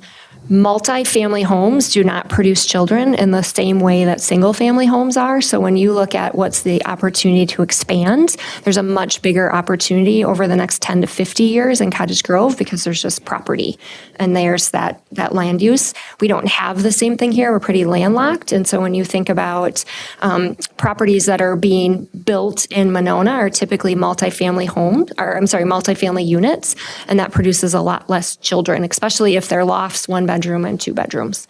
We don't have a lot of 3-bedroom new construction that's coming in for multifamily homes, but when we do, those yield about, for every 100 units, you get about 8 kids. Was that did someone do that study? Mm-hmm. Who did it? The land use study? The land use, that was from the land use study. Mm-hmm. Okay. But so are they saying that like the Maywood property would not produce single-family homes? Is that what they were saying? Not as many as Taylor Prairie? I'm just confused about the Maywood property is, example. Well, the Maywood property is not big enough to put a new elementary school on.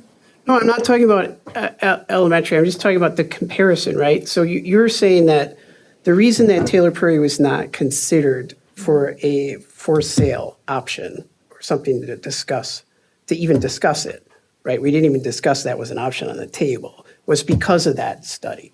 Yeah, because of the long-range expected, the amount of land in that land use study that is scaled out over the next, like I said, 10 to 50 years for more housing developments. That you looked at that in the ad hoc committee. Yeah, the idea is that if you're going to get single-family population growth at an exponential rate that would require you to keep a school on or put a school on, it would happen in Cottage Grove and not in Monona. Because of the land, not the land, what land are you talking about that is the growth around? I don't know. So the land area that they're building on? Yeah, so if you look, and I think you're going to put it back in board docs, right? So if you look at the land use study, there were neighborhoods that were already planned that are now currently going up or have been going up in Cottage Grove. There were also, and I think we heard about this earlier, some sort of, and I'm not going to use the right language, but like in the pre-planning stages, and there's a couple of areas that are part of City of Madison that are annexed that also you can build single-family homes on that people have been looking at for a long time. So there's more, and they're zoned residential, so there's more opportunity for building residential. I think that will help clarify some of the people's questions. Yeah. I don't think that they were aware they probably were, but they probably weren't really. Yeah, so. yeah. That was pretty simple. In fact, actually, it's been on the other side of that. I think it's a good question, though, Eric, because on the other side of that, I think what we've been hearing from Cottage Grove folks is, well, all these properties are going up. Aren't you going to need it, right? And so I think what we're in right now is this really interesting tension of yes, there's all this sort of happening and potential, and yet we're not seeing the enrollment like increase at the level that we thought we were going to even a few years ago. And so that's the tension that we're holding right now in Cottage Grove. So in 2023, it was projected that this year there would be 620 4K2 students in Cottage Grove. There's 520.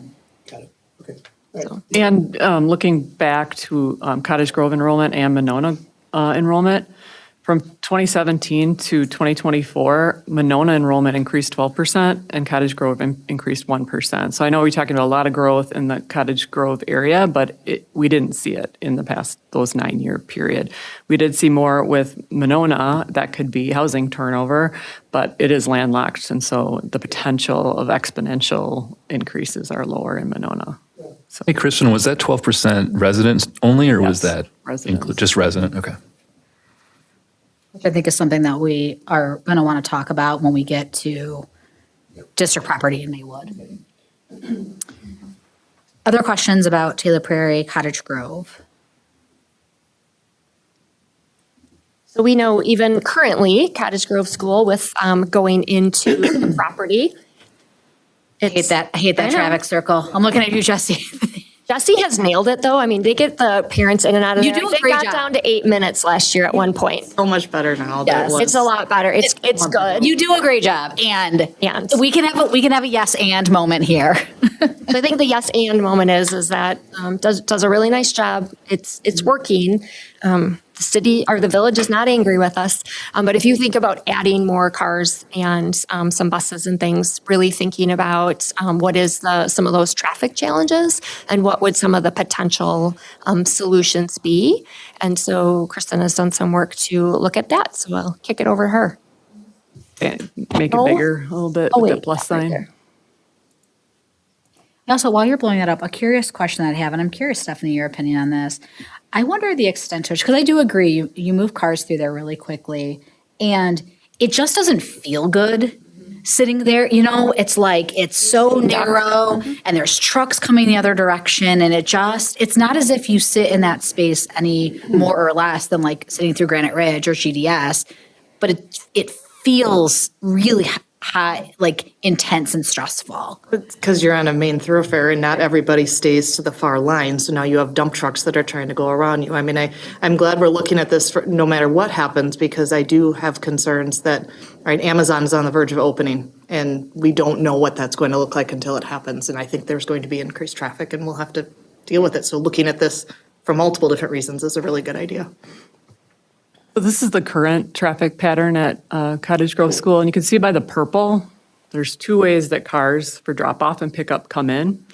There's that left lane, we have about 12 cars that we looked at or monitored and saw that were waiting to turn left, and we had 15 waiting to turn right. We have approximately room for 34 cars to be queued in that light blue lane.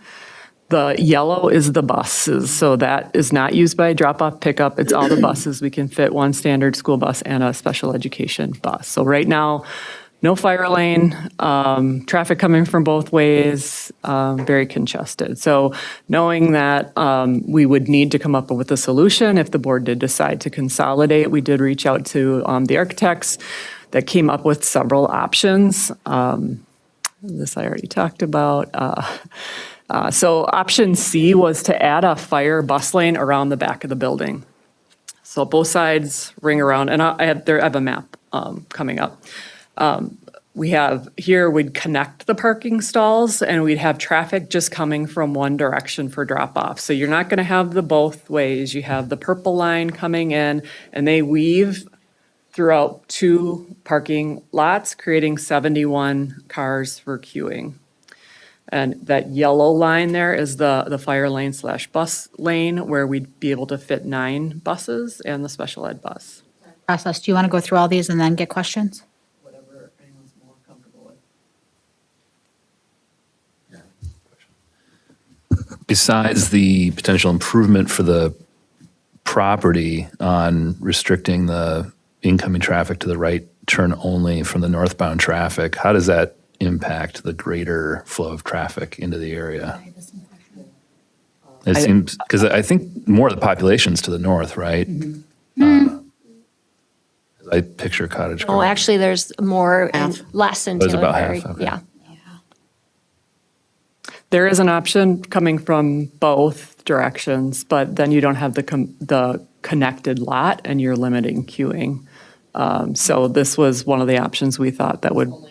Right. No one's gonna follow that. I mean, in all honesty, right? We have people who can't follow the right turn only out of certain parking lots right now. So that I think I do have concerns that if it's only approaching from one direction, the few people that choose to disobey that are going to cause problems. Well, and how would people who live to the north get south enough?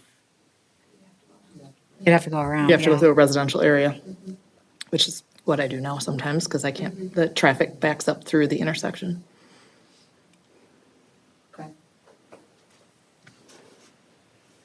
And Options? This is All one. This ideas is right now, one all option. ideas are good ideas phase right now, so. Yeah, at this point, these are estimates. These are options. Obviously, they'd be thoroughly vetted. We'd have more conversations about what's possible. Yeah.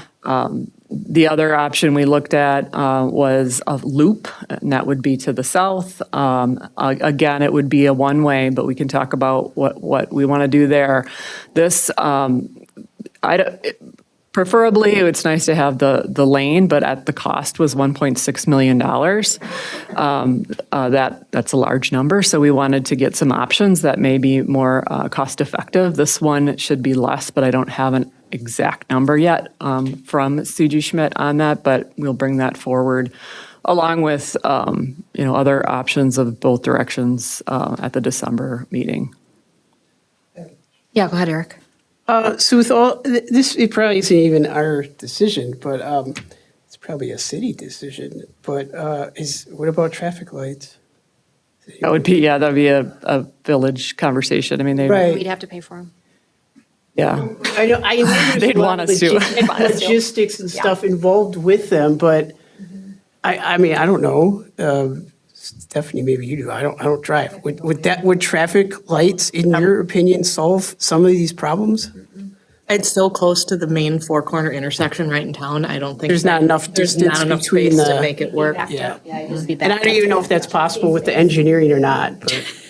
Jess is not feeling the like, traffic light. That's a no, Jesse, on the traffic lights? Okay. It is it's a very short distance between when you turn Okay. left into there and where the four-way stop is. These schools were built when not everybody drove to school. Like it's. And we didn't have the population that we have in Cottage Grove. We didn't have the traffic. We didn't have Cottage Grove was much, much smaller when the school was built. I mean, and honestly, if we were going to engage the village and the town both, my preference would be to engage them on how do we make safer routes for walking and biking versus putting in a traffic light.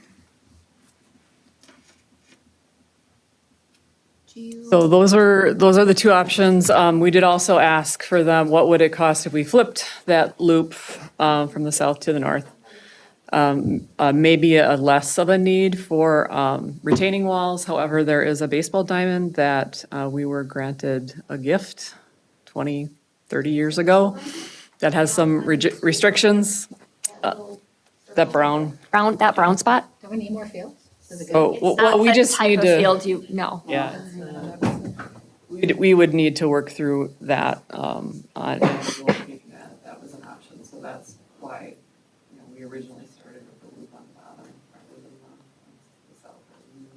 I think the loop on the north makes a lot more sense. The two things that bother me about the loop on the south is, one, if we have all the incoming parent traffic coming from the south, and then we have buses entering and exiting from the south of the property, that seems like a lot of contention between, incoming and outgoing buses and a freight train of cars lined up to get into the parking lot. And then the other thing that I don't care for is that would be alleviated by moving the loop to the north is the buses, taking over what is otherwise a playground and a blacktop surface used by kids, because there's the playground that's back by the trees. Now you've got buses with kids potentially traversing between the school. Right up there. Right, I just mean, but there is a playground back there, and I just don't like the idea that kids might be moving between that and the school while the buses are doing their thing. So I think if it could be at the north, to me, that's compelling. We're still That's what researching option that. are you talking about? Looking at D, But moving But move the moving it bus to the loop north, to the not the north. south. Yeah, The so loop option. above the stalls, right? We're Right just above the trying to figure out the restrictions on that property. Right, and whether or not we can do it. So we're working through those. There's also another option that would be much more expensive, but if the board is supportive of it, looking at putting a road off of Taylor through the edge of the forest into the property. Now, that would be really expensive. I don't have a Would number queue for that, 100 but- cars, though. what if it was just for buses? Would that, It's still the same cost to put it the in. same Doesn't, cost. it would be better to get cars in there because there's 9 buses as opposed to however many cars. But, I mean, the architect liked It's a it. one-way road, though, just for buses. Does that save money? Okay. What about a gravel, what about a gravel I guess what road? I was, We'll all go out there in snowshoes and we'll pound the grass. I think to Stephanie's point earlier, though, one of the, you would never build a school in 2025 that doesn't have a fire lane all the way around it from a safety perspective. Right now, if there was any type of situation, there's not space to get. Yeah, I mean, you can get through here. I don't even know if a fire truck can get through those 2 posts, can they? It'd be real tight. They might scratch them, but it would be. So from a hard. safety perspective, Yes. this fire bus lane option is the preferred option, Stephanie, in your opinion? There's no real good way of getting fire apparatus to the back of that building, right? So if there was a fire, right, and with my limited fire knowledge from all the people I work with, their options are limited, right? We have a ladder truck in this town. We can put it up over the top and spray it from the top, but it's all running hose. And so they have a lot of more challenges where, like you said, none of our other buildings are set up that way. No new school would be built that way. Even at Taylor Prairie, right, there's a little path. Right? Yeah. You could still get You can get in the back. fire apparatus behind the building. You could not do that here. At Winnequa doesn't loop, but you can come in from 2 Just full different size. directions at it. Go ahead, Eric. Well, I don't want to put anybody in a spot, but I'm kind of curious, Jesse, since you're here, what your opinion is. And you certainly do not have to give it, but I would love to hear it. I'll leave that up. About the different options. If you're comfortable commenting, I would be really. If you are going to come up, would you mind coming to the mic though, Jesse, so people can hear you? Otherwise, it's too hard to hear on the Zoom. Thank you. And I'm just hoping to get your opinion, because you're kind of there all the time. Yeah. He does bus duty every day, morning and night. Now doubling what we have currently there. Hi, everyone. One thing I was thinking about that wasn't discussed, one of the current challenges that we have faced daily is that we have many parents that are showing up starting at 2:00 for a 2:50 dismissal. And so there are often days that I look out my office window, and by 2:30, our parking lot is 3/4 full, and by 2:40, that's when that traffic backup will happen. Now, there are some families that with either option, some of those early families, they know they have to get to Taylor Prairie to pick up their other child. And so either option, there's going to be less of that transition. They're wanting to be in the front of the line to hustle over to Taylor Prairie to get the other student. For anyone else that is sitting out there starting at 2, I often want come in. Would you like some copies? Exactly. But that's obviously because I think we believe that if they really showed up at 2:40 and doors open at 2:50, we're able to move them really quickly, especially a month in as students learn those transitions and our systems are working. So When you communicate that out to families, Jesse, I'm just curious, do you see improvements at all when you're like, please don't come? Because I know you send out correspondence, Yeah. please come at this time. yeah, we always encourage at the beginning of the year, Yeah. do some updates. There's not really a good answer because Yeah. if we would block them from coming into the parking lot until then they would just be staging further and Right. that backup would happen too. So we do our best to encourage. We know family dynamics and they have places to go. So it's a tough one. It's just, real quickly that parking lot fills up and there's still 30 minutes of the school day. Yeah. you have any other thoughts around these ideas? You probably haven't seen them. I don't want to put you on the spot, but. No, and Fun with the architect. Okay. Yeah, we did some walkthroughs too. Like, it's hard to envision, right? Sometimes, and especially past going through playgrounds and things like that. Like, some change would be needed. We'd need to communicate with teachers on what time outdoor recess time ends, and ensuring student safety coming around. I think there's great opportunity for staging in the back, where right now we have all 290 students leaving out the front, right? And so we're dismissing at 250, all 290 out the front door, whether they're going over to the right to the bus area or to the pickup. So it's a lot coming out the front. I think it would be great that bussers, and similar to a Winnequa format, that the bussers are downstairs going and then outside the front. I often carry that Winnequa lens from spending some time there too. I think the problem is that, we don't have as many community-based options. We don't have the older students that can walk themselves or are riding their bike. We're often relying solely on buses and car pickup to release all of those students. And that wouldn't really shift with the combination. We would still have to, unless we had a plan for buses out the back, we still rely heavily on parent pickup or buses as our only options. Very few students that are riding their bikes or walking to school, given where our school is located. Both between an age and location. Say that, right now, first and second, you do have some walkers and some bikers that are independent and go, but 4K and kindergarten comes over and none of them are, unless their parents walk with them, or, adult, but there's no. Yeah.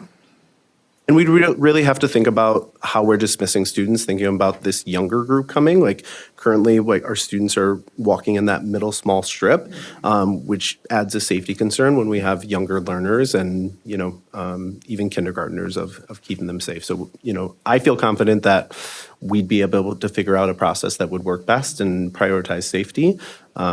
Just something to think about. Thank you. Thank you. Other questions or thoughts on this? I wish there was a plan C. Where it met all the needs. Yeah. Well, Kristen keeps pushing on them. Like, what about this and what about that? Go ahead, Janice. And then where is the staff parking? I guess I'm missing it. Because we've talked about parents a lot. How does that work? Because they're going to have to park too, right? So right now these are all parking stalls. And so parents aren't parking, they're looping through. So they queue in there and then staff are parked in here. So there's 120 parking. Yeah, and I would think that there would be enough because they just did their biking unit, so they closed off that whole top lot to all cars, and so there was still parking for parents who needed to park in that bottom lot plus staff. Yeah, Eric. Christian, you said it's for the option C, it's about 1.63 million estimate, and then option D. Do you know, will we need to get an estimate for that? Definitely. All I know is from CG Schmidt, it would be less. I don't know the It number would be yet. less than Yes. C, okay. Yes.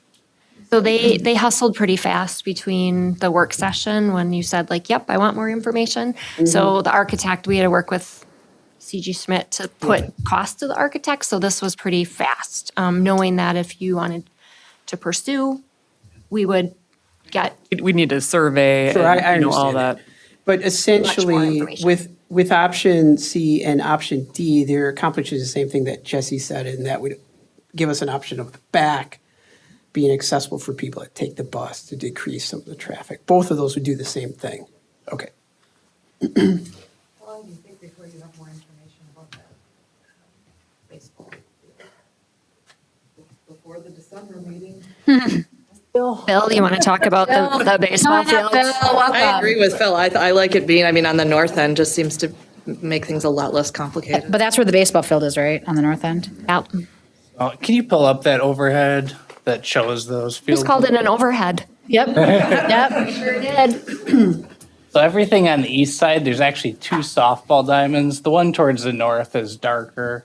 a little more grown in with grass. So all of that land where soccer fields are, those two softball, basically everything east of where it shows the buses lined up. We received federal funds in the mid 80s to develop those. So there is restrictions on the usage of that. So I think our biggest challenge would be time. I did speak to the DNR, and they said 6 months to a year would probably be what we'd be looking at. Well, we did ask if we could give the money back because I it did was try not, it was what, $38,000 From the mid-'80s? from the 80s. Like, it was a bad deal.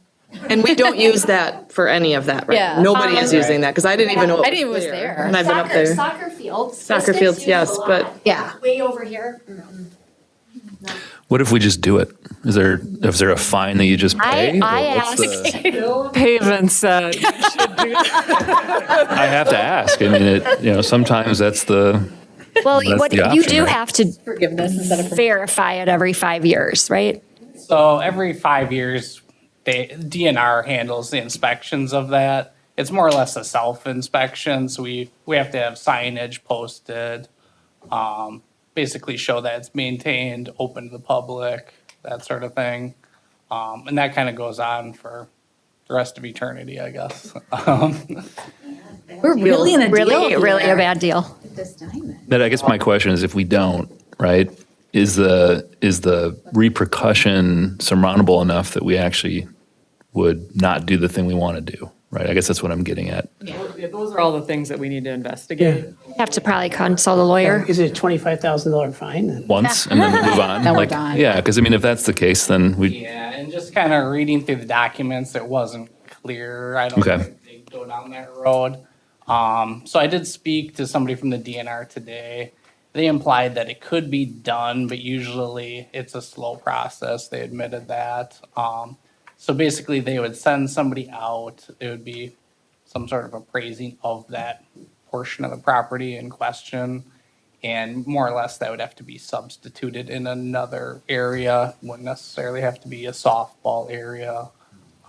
Could look something different. Say we had parking along the forest, something along those lines that keeps that more of a recreational space. The other thing I wonder. With that being federal funds and the DNR involved, I don't think we're going to get any quick answer. I do have a meeting scheduled with them on the 19th to just kind of get a better idea. Yeah, the other thing I'd be curious to know is if there's a way we can move forward prior to a new plan being approved, as long as we're committed to replacing it, right? If they'd be willing to entertain allowing us to move forward, but understanding it may take 6 months to a year to survey out a substitute piece of property that we can, repurposed for that. repurpose for that. I guess the other point I'd like to bring up too is, in a lot of ways, it makes sense to have that loop be on the north side. However, with that steep hill that runs along the sidewalk there, if we're doing the loop situation, then we have to have buses be able to go two directions. So figure, instead of having, say, an 8-foot lane where they're going one way around the building, it's 16 foot. And then from like a snow removal standpoint, we wouldn't be able to push that off into the hill. So we'd have to have a grass gap between that roadway and where the existing sidewalk is, or move that existing sidewalk. So you're going to have a decent sized retaining wall and some challenges with that.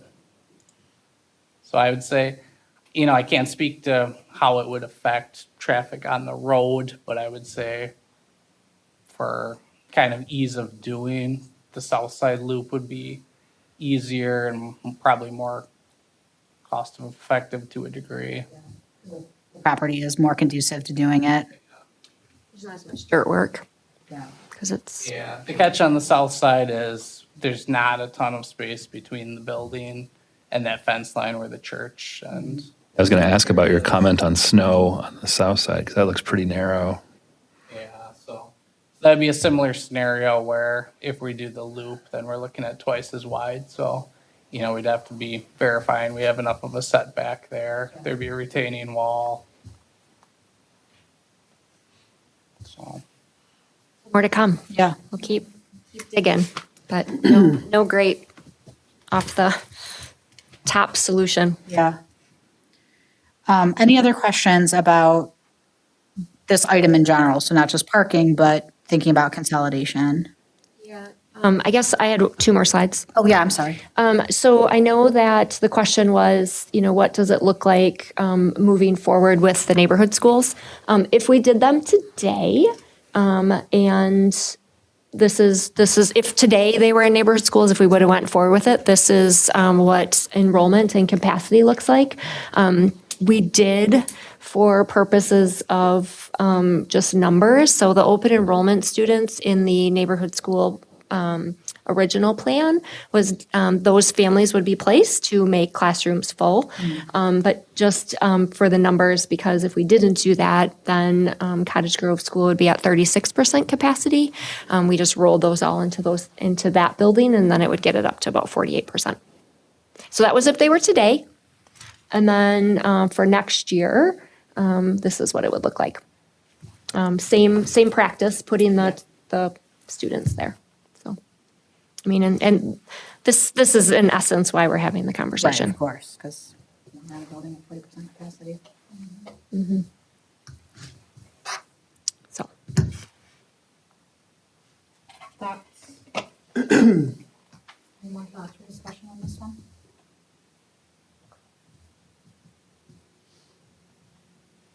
So we're right now poised for action in December. So a question that I would have is what information does the board feel they need in order to be able to take action in December? Unlike the other 2 action items, if you all recall from the workshop, this one does have a time component to it because enrollment for 4K opens up in January. And so folks need to know whether or not they're enrolling in Cottage Grove School or either Cottage Grove School or Taylor Prairie based on where they live. So we do have to make a determination on this by the end of the calendar year here so that you can work on your communications and so families can register appropriately. And also calculate our open enrollment seats to bring to you for yes. in January also to approve. Yes. One thing I'd be interested in hearing, if we were to move all the students to Cottage Grove School, what options for Taylor Prairie besides having the district office and MG21 for that building? Could we look at using or reaching out to the city, maybe you already have, to see if there might be some additional temporary uses for it?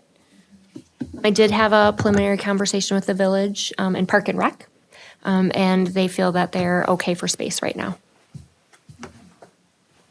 Very high-level conversation, just off the top of their head kind of a thing. But they didn't feel like they But it were wasn't like in a, the "Oh position my that gosh." they have a big need or that they would move forward with any kind of an ask. So That's good to know. And we do know that we need to move the technology staff out of Cottage Grove School if there's a consolidation. And so we did Like our talk about, servers? what? Our tech staffer, Two tech staff are there and lots of equipment, yeah, supplies. servers and stuff. Yeah, we went into a room we had never been in before. Lots of computery things in there. And so we did talk about, because I know there is a concern about Taylor Prairie not being used, right? Yes. Or people not being in and out of there on a regular basis. And so we did talk about that group of staff being there. We also talked about like our buildings and grounds, our, maintenance. Yeah, they don't really have a home. And so some of those kind of things. So just to make sure that things are, just people are in and out of there every day. That's the biggest thing. But there could be something else that came up. But again, we're all really talking about, we don't want to commit to anything for very long because we really want to hope that we can move to neighborhood schools and we've got enough capacity to do it in a reasonable manner down the road. I have a question. So Taylor Prairie was built in the 90s, right? Does anyone know, I'm assuming it was built because we needed more capacity in Cottage Grove. Does anyone know at that time if Cottage Grove School was running at a capacity similar to what we would be about to put into it? Meaning, have we experienced this capacity at Cottage Grove School before? Yeah, we have the maps from 2013-14 that show all of the layouts, and it had, I don't know the exact number, but yes, it's been this full in the past. I think it even had trailers there for overflow. Grades were different. We didn't have Granite Ridge, so 3, 4, and 5 had to go somewhere too between those. Yeah. But in general, though, I guess. Quite full. Yeah, so we've had this capacity, though, before at this school, and I'm assuming the traffic that would come with it. And granted, I understand that the community is different, and like you said, Amazon. It was older kids, too, that are more likely to walk and bike and ride bus, so. Mhm. Would having, and this, I'm just floating this off my head though, but having families all at the 4K all the way up to second grade at one school, would that have kids taking more buses and less pick up and drop off to help kind of alleviate some of the? We did wonder about that. We haven't had the bus company try to run any numbers about if they were kind of crossing town like they do now and families were on buses together. Would the routes be shorter and would that increase ridership? Hypothesis, don't know if that is fact yet.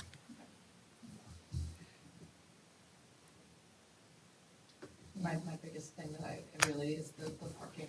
And the traffic is the biggest thing, because if we're going to be doubling the size and knowing what it looks like today, we have to have some idea, or I think we're going to have some significant issues if this happens. So even if it's a phased approach where we start trying this and like we're going to grow to move it to fix this, but that has to be hammered out before we know this is going to work. Really my one concern, Big too. sticking point. And I think contingencies, too. I think, we have the current situation. I think the Amazon warehouse is really key to think about, both the truck traffic that may come out of there and employees going to and from that warehouse. So I think we should, as much information as we can possibly have around the what ifs, right? What if we start this plan and 6-9 months from now, traffic is doubled on that street? What do we do, or what happens if that happens, right? Then the city would need to make it 4 lanes and we wouldn't have a problem anymore. One of the things that we can do is get a traffic study. And there's dollars associated with that, which is a part of what the ask is, if this is something that we want to pursue. I don't know that would be a turnaround by December would be difficult, but that would give us a more broader knowledge of what other traffic. I mean, this is just. So their village might have done one recently. I feel like there was conversation about a traffic study related to some growth in the village, and so I wonder if they have something. We'll reach out and see what they have and what we can collaborate with. Yeah, that'd be great. Yeah, Susan. So Tanya, if you were going to give me a list, what are the major disadvantages of operating both Taylor Prairie and Cottage Grove schools as 4K2? Understanding undercapacity, and, over the years, we've operated overcapacity and undercapacity. It just seems like it would be significantly less disruptive. We'd be able to probably handle the Cottage Grove issue. What's the predicted expansion? And what would be the cost differences between combining versus not combining? There would not combining and going to neighborhood schools doesn't really have any cost associated as far as like upfront money, because the furniture's all there. You might need to make some swaps. There's really not cost associated with that. I think this is really about just efficiency and bringing resources into one spot instead of having them spread. When you look at buildings that size that are across town, there's going to be lots of traveling staff. There is some now, but this will, it will continue to be that way. And I think it's just about overall efficiencies. The other thing that we'll have to do is both buildings will need to have 4K, and we'll have to bus kids back and forth because there's about 25 kids in each class, or there's about 50 kids that are typically in RAP care. And so, to take those 50 kids and go 25 and 25, and then you got 12 in the morning and 12 in the afternoon, that's from a staffing perspective, there's just the associated cost with it as part of it.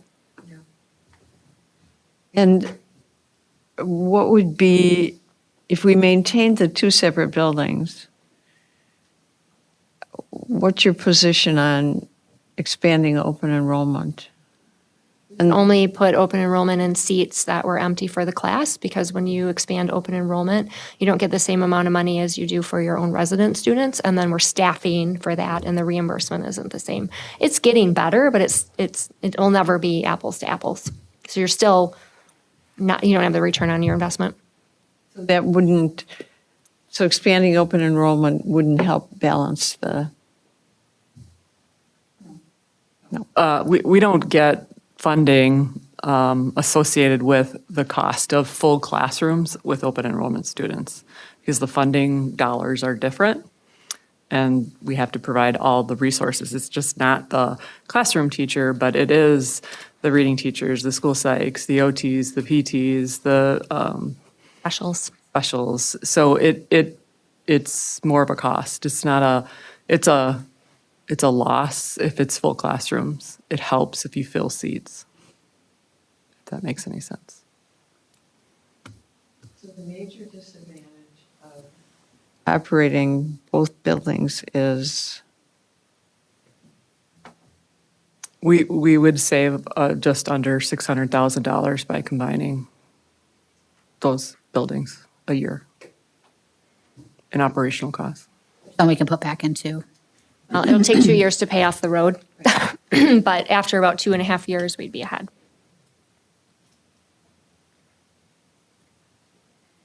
Other questions? All right, so we need final numbers on traffic pieces, and we need some more information, I think, around whether or not north is possible, and if so, what would be the associated cost there? What I'm hearing Bill say is that's probably going to be more expensive because of the nature of how that piece of property is set up. I forgot about the hill. And then those are the main things that we need, right? And then what the approach would be for moving towards like whatever the construction would be of those roads, to Stephanie's point around whether or not it would be a phase approach or the goal would have it be done before the next school year. So if you could have those for December, that would be great, Kristen. Anything else that folks need for this particular item so that we can decide in December? I think the other thing that would be good to understand is, in the event that we don't feel like we can make this decision now for whatever reason, right? We're not there on the traffic study, or there's just something that we feel like we're going too fast on. And the current plan would be to then go to the neighborhood schools in the two buildings. I think we should, make sure we're clear as a board on whether that changes this plan for the next year, right? Or if it's just we just couldn't quite get there this year because of, we didn't want to go too fast and take too many risks. Is this something that we then have time to flesh out further and still pursue the next year? And so, or do we just commit, for perpetuity to the neighborhood schools? I think that's important for us to understand, like what we're deciding, what's on the line, basically. Go ahead. Yeah, I think because you've never had neighborhood schools, moving to neighborhood schools, ever moving away from them or changing boundaries is become something that this community hasn't really had to experience because everybody kind of travels all together.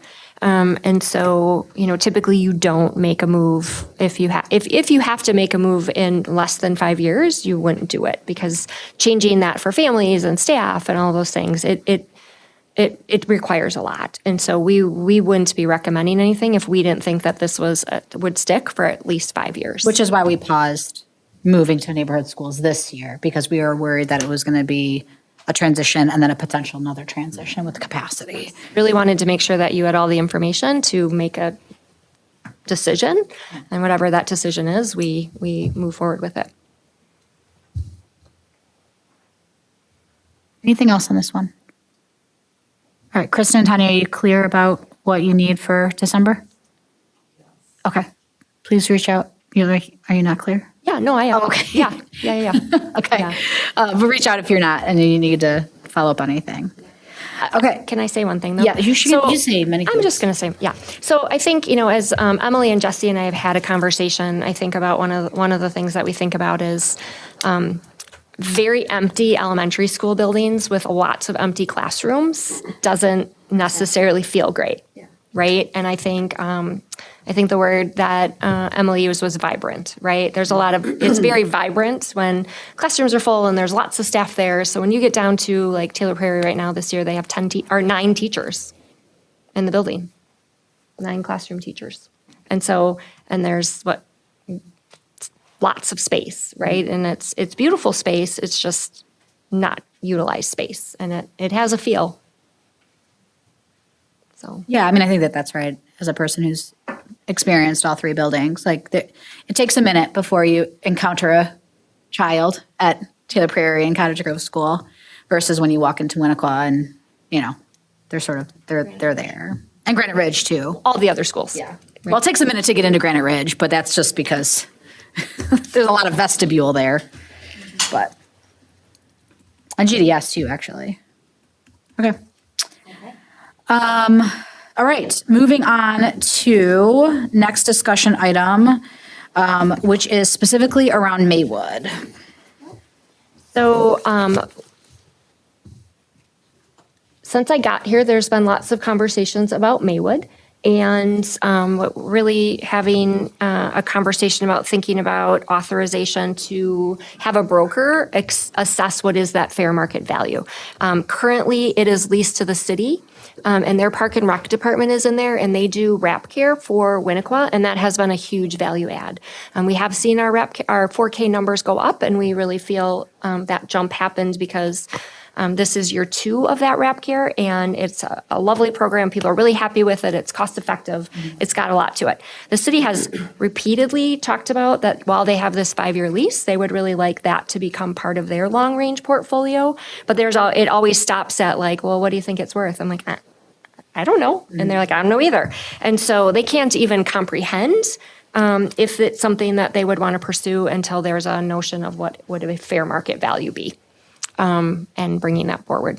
So I think when we think about that property. Hey, Tanya, can I ask a question that's going to be relevant to that and actually the other two before you get started? Just on the broker, is there a reason why we're considering a broker other than just like a real estate agent assessor that might give us a comparative market analysis or something? Why are we I'll let looking at a Kristen broker? answer that. So 2 ways to get at what the property costs, whatever somebody's willing to pay for it. You could have an assessor come out and assess the value, but typically unless someone's willing to pay that, it's what it is. It's not on a piece of paper. Usually real estate agents have a feel for the market and have seen similar properties, and it's a lower cost way to get a market value than paying an assessor, $4,000 to $5,000 to assess that. And what you get is really it's a number on a piece of paper. So It's better for us as a district to have an actual broker who's doing the assessment and has an idea of what potential buyers there might be. Okay. I actually had a contact that talked about this very issue quite seriously. And they have a lot of expertise in this arena, particularly in that area. And they felt it was important to have an assessor, that once you start working with a real estate agent, the variability is quite high in terms of the numbers that you might get and the response you might get. So there was a pretty serious concern about that. And I just want to let you know, I also share that concern. I understand that an assessor is going to give you different numbers. We're just trying to get a ballpark figure for knowing where we're going to go. I think a ballpark would be, we'd get it for a less lower cost with a real estate agent than an assessor. We'd have to pay thousands of dollars to do it. The board can direct us to do that. It's just, an option to think about. Are you saying are you saying when you say broker, are you also using it as a real estate agent? Yeah, slash broker?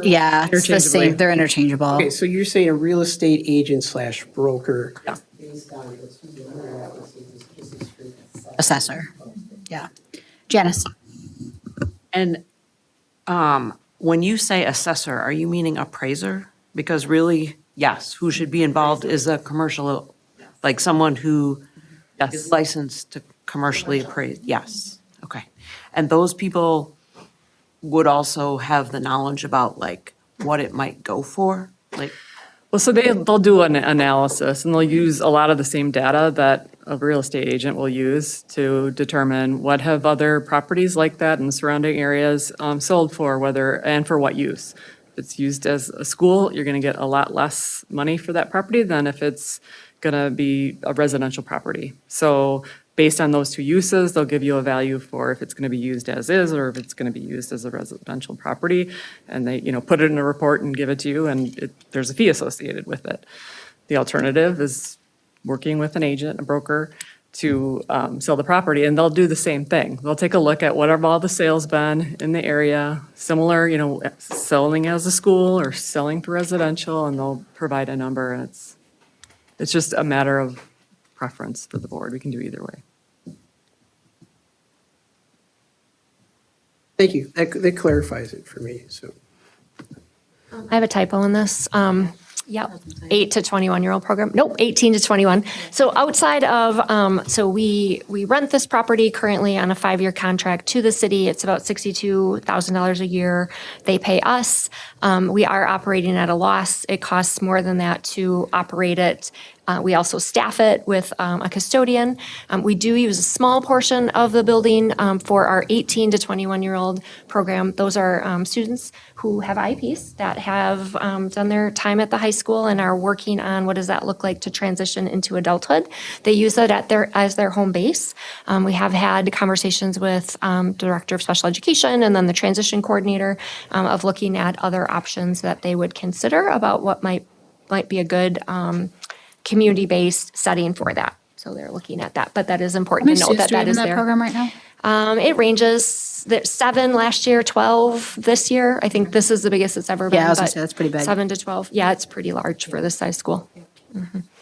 Yeah, so when it gets into operating, as I said, this includes utilities, overtime. Doesn't include our The staff. custodian that's there, maintenance staff that go over there and work on it. So there's many more additional costs. Yeah, so. Also, when we talk about the 10-year capital planning documents, and those are all individually uploaded into board docs from the work session last year, or last meeting, to talk about what each of these things are. Maywood was not done in the McKinstry assessment that you authorized. It was the 6 buildings. When it's been looked at to say, like, what would it look like to bring it back online as a school? It's about 7.5 million is about the estimate. Is there a way to get an itemized on that?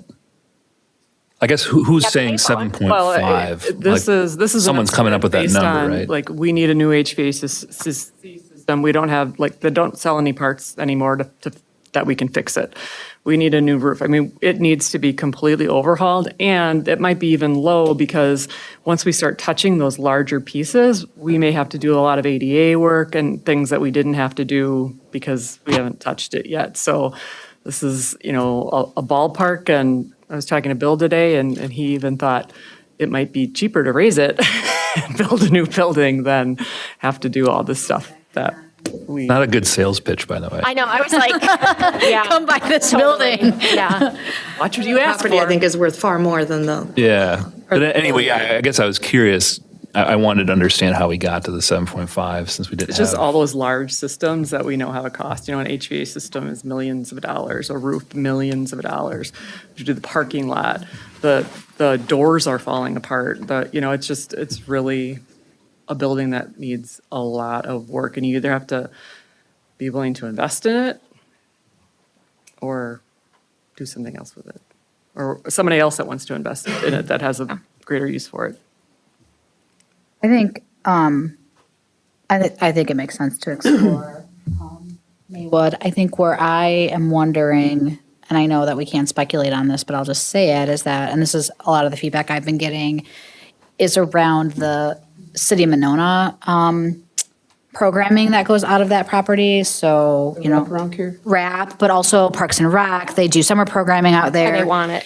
Yeah, and so, you know, just concern about, you know, what would it look like if we sold it and it wasn't the city, right? And then where would that programming go? And so that's a fair concern, especially when we talk about equitable services around RAP, since we will continue to offer it in Cottage Grove regardless of what we do with 4K2.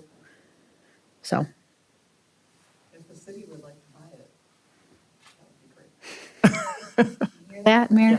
On who you are and where you live. The other question that I have, that I've received is, could you put the current groups that are using Maywood School, is there any capacity in the district office building for So renting district office to the city? if you left the district office as it is, and, you know, Tanya's already said that it doesn't matter, they can work anywhere. I don't know about that, but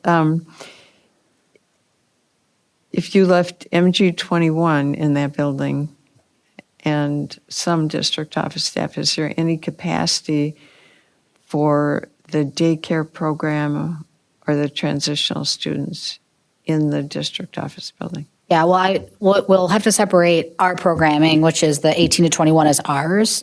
For RAP is the city's programming, so I don't know that we can answer that question. Yeah, so yeah, that's all Park and Rec. That's nothing to do with the district. I guess we It could supports answer us, but. Well, it is Park and Rec, but it is our students, a lot of our students. Absolutely, and they, My question is, I'm looking at different ways, trying to be, even if you say no, it won't work at all because we don't have the capacity. I'm trying to look at different ways to configure the population that we have. Yeah. And it's just sometimes more options to say no. But if you wanted to do something with Maywood, do you have the capacity in the district office for what's currently in Maywood? So I can speak to the 18 to 21-year-old program, yes. And I think at one time this was a place that they used as kind of their meeting point. When it comes for RAP care, I can't speak for Park and Rec. They walk between Winnequa and Maywood with the littles, the 4-year-olds. And so transportation would become an issue for them to walk down here. I think my question was capacity. So like, would there be Do we have the rooms for it? capacity to put that in the building? I don't know what their 4-year-olds, you have to have certain things that work. We haven't looked into it because it's the city. We can ask, we can look at it. But I can't answer that right now. Would providing some sort of wraparound care out of Winnequa be an option that could be explored? They would lose the gym space because like right now they use in Maywood, they go, could be explored. I can't answer that for them. That's all I'm asking. Yeah. I mean, we don't really know. I'm just saying, is there potential that something like that could exist or not, right? Yeah, so that we could still guarantee RAP is viable. I mean, because where does it happen in Cottage Grove? It happens at Taylor Prairie. At Taylor Yeah, Prairie, so and there's lots of that's room. why I'm saying, like, Yeah. it's a similar type of. Yep. Yeah, we run it there in that building as where here, they I rent mean, they that basically building, have their they go own there, wing over there. They have their own. Yeah. So. Yes. Elsa. So most of my concerns regard around the Maywood property and kind of about the childcare and how that affects the community. When I was a student at Winnequa, the childcare program was based out of the community center, and they always had waiting lists for students, which meant many students were not able to receive after-school care. So this property has, I don't want to speak for the city, but has really been a blessing for the community because it allows all these children to get after-school childcare, and I am concerned that that would fluctuate if the property was sold. It also provides an employment for a lot of high school students. I've had a lot of my friends and peers who get really involved with the program and involved with helping out the younger kids in the summer and after school, and so that really provides a sense of community at the high school as well. And then some of my other concerns is it may sound a little silly, but that is the best sledding hill in Monona. It's true. And so my concern is if that turns into a residential property, that community is a loss and students and children are kind of left without that community space. I have a lot of fond memories there growing up, so I am a little biased, but I would really hope to see that property is able to continue still being a place for children's growth and development as they mature and as they grow and as they play. So those are my concerns. I appreciate that, Elsa. Other questions? It is the best sledding hill, by the way. Is there any, because I share the concerns about losing some of these city programs that are so helpful for families. So ideally, it'd be beautiful if Monona could buy the school. I think that's the best case scenario. But are there any other like creative ways that we could work with them at some point? I don't know like how, when it comes to commercial spaces it works, especially when it's district owned. So like I'm thinking about what is it called where your rent goes towards your purchase that you can Yeah, I mean, we'd be willing to work with the city in any way. There's no doubt that we value the 4K wrap program. The biggest concern is that looming, like the HVAC might just go out tomorrow. And we just have to have a plan. If we want to keep it, that's fine. We just need to know, okay, how are we going to pay for that to do it? So it's just information. Yeah. We do value what's happening in Maywood. Question, are we required, and you may not know the answer to this, are we required to like put it up and go out for bid? Or if if the city wanted to buy it, we could engage? Private deal. What? Engage in a private deal. Right, I'm wondering that. What is our obligation? Yes, Tanya. No. I had a different point. My understanding is our policy doesn't limit us in that way, so I don't believe. I knew our policy didn't, I just want to make sure that we didn't would have to do that. I think just from doing our due diligence, it's not like we're gonna get the highest price from the city. It's really, we want to work with them. It's all taxpayer dollars, right? Exactly. So it's just a matter of doing due diligence. But we're not statutorily obligated to do a competitive process. Hold on, Stephanie. I mean, I see everybody's point. I've not experienced Maywood. I'm Cottage Grove, not a Monona resident.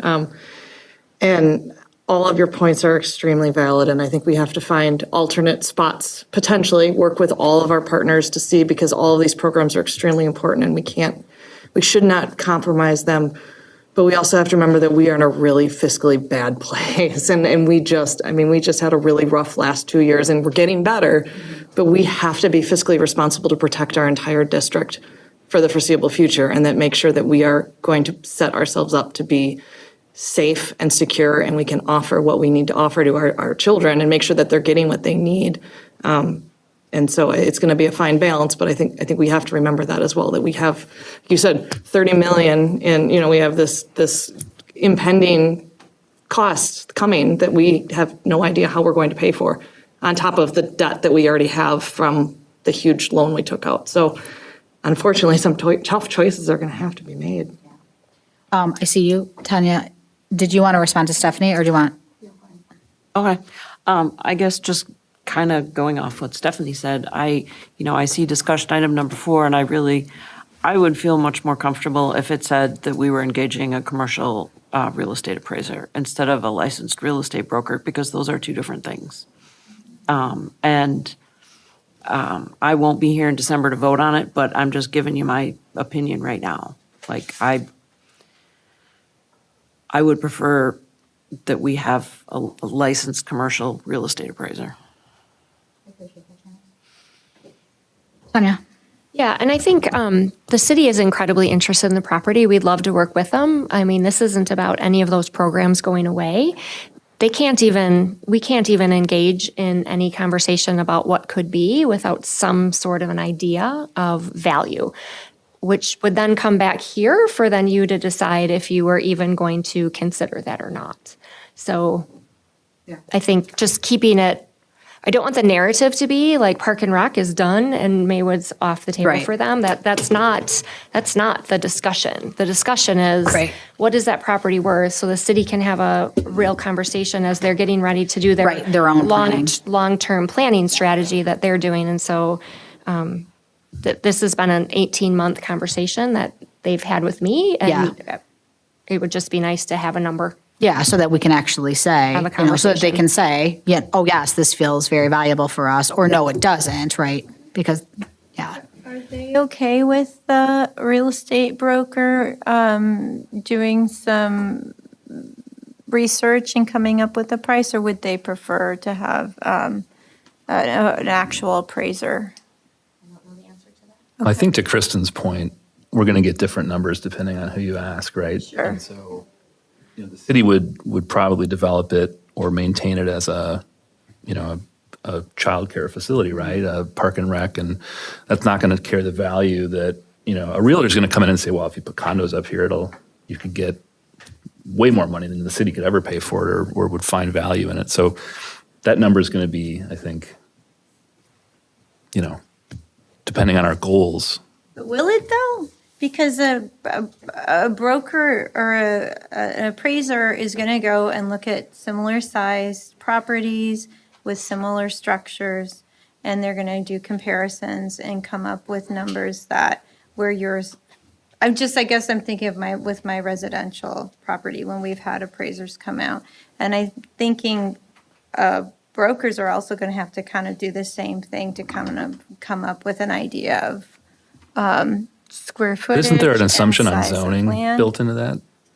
Well, that is a very good point. It is zoned a certain way, and the city determines zoning. So if the city is interested in that property, that might play into the conversation. But like I said, an appraisal you can get done, you'll get a report from a certified appraisal, but the property ultimately is only worth what someone's willing to pay for it. So if we want that certification, that's fine. It's just there's gonna be a cost to it. If we're willing to make that cost and that makes the board feel better, that's okay. My point of view on it, and I could go either way, I don't have a strong sense either way, but specifically for Maywood, because we know the city's interested in it, I think, the lower cost, quicker option so that we can start thinking and talking with the city. And then in the event that doesn't work for the city, then we can come back and go, okay, wait a minute, we need to come up with a different idea or plan about that. But I think because the city has expressed interest in Maywood, it makes sense to pursue kind of the lowest hurdled avenue for Maywood. I think where it's a different conversation potentially for district office. I agree. But I could go either way. So, I mean, whatever the will of the board is, we can direct the administration to do that. Eric or Stephanie, do you have I know Janice and Susan, you've expressed your opinions, but Stephanie or Eric, do you have a point of view? Oh, everything that my concerns have been answered, Stephanie, do you have a point of view? Yeah, I mean, I think that we're looking just for a number. Right now, we're not looking to use the building as leverage or collateral for anything. For a total value, we're looking at what it would be if we were going to sell it. And so, my limited real estate knowledge, right? If it was appraisal, we're going to use this building for its total value, using it for leverage for something else that we're doing, then, but I'm fine with that. So we'll proceed as written for that one? You won't make any changes to the motion for December? Yeah, and I would just like to iterate, for the community that we're in information gathering mode right now. And from my perspective, there's a lot that we have to figure out. And I think you kind of alluded to this, Elizabeth, but the Maywood property in particular, because it serves the community in the way that it does, to me, it's not strictly a financial decision, Exactly. right? It certainly makes financial sense for us to be considering this, and I think we responsibly need to look at it. And I don't have, very many doubts that the district should no longer operate that building. But I think how we get there is important, right? And I think it's a complex decision that we're going to have to make. And it's not just about dollars. Dollars are a part of it, but who takes it over and what is its purpose going forward is part of the picture with that particular property. So the other thing I was going to ask is, I think if we could get detail on the $7.5 million, that would be helpful. It's difficult to, it was very helpful with the other buildings to be able to see, hey, this is this thing and this is going to cost that and this is going to cost X and that's 7 years from now, this is 2 years from now. I think any detail beyond just $7.5 million would be helpful, so that as we're considering timelines and risk and things like that, understanding, what are the things that make up that number, and how close to falling apart are they, right? Would be helpful. To clarify that ask, do you want Kristen to get that ahead of December, or is that important for the vote? No, I don't have any problem authorizing us to get a value on the property, which is all we're voting on in December. Yeah. I just want to make sure she knows what her timeline is. No, I'm saying as we go deeper into this exercise, I just don't want to keep working with this vague, big number that, until I see anything that drives it, came out of thin air, right? Right. I want to know why we think it's going to cost. And is that going to cost, is it 7.5 over 10 years? Because that's $750,000 a year. That's a much easier pill to swallow than 7.5 million tomorrow, right? So I just need to understand what we're really talking about. Yeah, I appreciate the question. I just want to clarify the timeline for Kristen. Yeah, no, So it she has knew nothing she to had do to with like December. scramble in the next 3 weeks. Because like I said, authorizing us to get a value in the building is just adding information to the pool, and I don't have any problem doing that. So. Clarifying question, Kristen, for you to get that, do you have to engage with McKinstry and pay them? My approach was going to be to ask CG Schmidt to take a look, because if we go to the McKinstry route, they're going to charge us more money to do that. And we're not going to get the information by December, because they go through the building and identify every single piece. And again, don't need it by December. Yeah. If you want me to engage McKinstry to do that, I certainly can. I don't feel strongly about how we get it as long as the information's sound. Yeah, I mean, really, it'll come down to HVAC. We know that needs to be done. Ballpark, $3 million. Roof, we know that needs to be done. Fairly Sue, ballpark, $2 million. Yeah, just as long as Nodding back there. getting to some more itemized items and just why we think it's going to cost $3 million would help me, right? Just so I understand. Let's go the first route that you had mentioned, and I think that'll give us a sense of, and I think it's a combination of not just what in price, but I think what's nice about the McKinstry report is also gives you kind of estimated timeline, right? So, new HVAC within the next. Timeline for this is like now. Yeah, yeah. And if we were looking at like just bringing it up to be used as a school, we couldn't use it right now as it is. Yeah. I understand that. Yeah. But I'm just saying, so, just making sure those three elements are in there. But I think that first route that you mentioned is perfectly fine and appropriate. And the event that we need I think all of us except for Stephanie were on the board. Janice, you might not have been here when McKinstry did their like point by point by point. We looked at all the outlets and the walls and the thing, that is a level of detail that I don't think we're at right now. In the event that we need that level of detail, Kristen, we can come back on it. Does that seem? Okay. And then December is not a deadline for you. But certainly as Schmidt and asking them for a lot of information. Yeah. That's why, like I said, that's why I want to clarify, just because I want to make sure that you have, I think, what your priorities are, right, and we'll see when we get to the other two agenda items today, but certainly parking pieces for Cottage Grove School, definitely a priority for December. This one, we can sort of punt that to the beginning of next calendar year, so that we have the information, you're keeping your eye on it, but don't feel like you have to, bring that as well, because the parking, I think, is what's critical for December. All right, anything else about Maywood? All right. Same question, different property. Yeah, just gonna, bring us back to this, Philip, you said like 7.5 over 10 years is 750, but we can't lose sight of the big ball wax of all of the ones. And so every dollar we would invest there is we're not investing somewhere else. No, I understand. More what I was, just to explain more what I was driving at with that was if we sit on Maywood for one more year, it's not going to cost us $7 million, or will it cost us $7 million, right? That's what I'm trying to get at is what's the cost of taking our time to make the decision versus. Galstorm away from 7. Yeah, exactly. Wind. Right. Yeah, absolutely. Okay. Blowing it really hard. Much to the exact same concept as we're just thinking about what are the values of the properties that we have, having a conversation about what is the Nichols property worth. This is a very large property. It is on Monona Drive.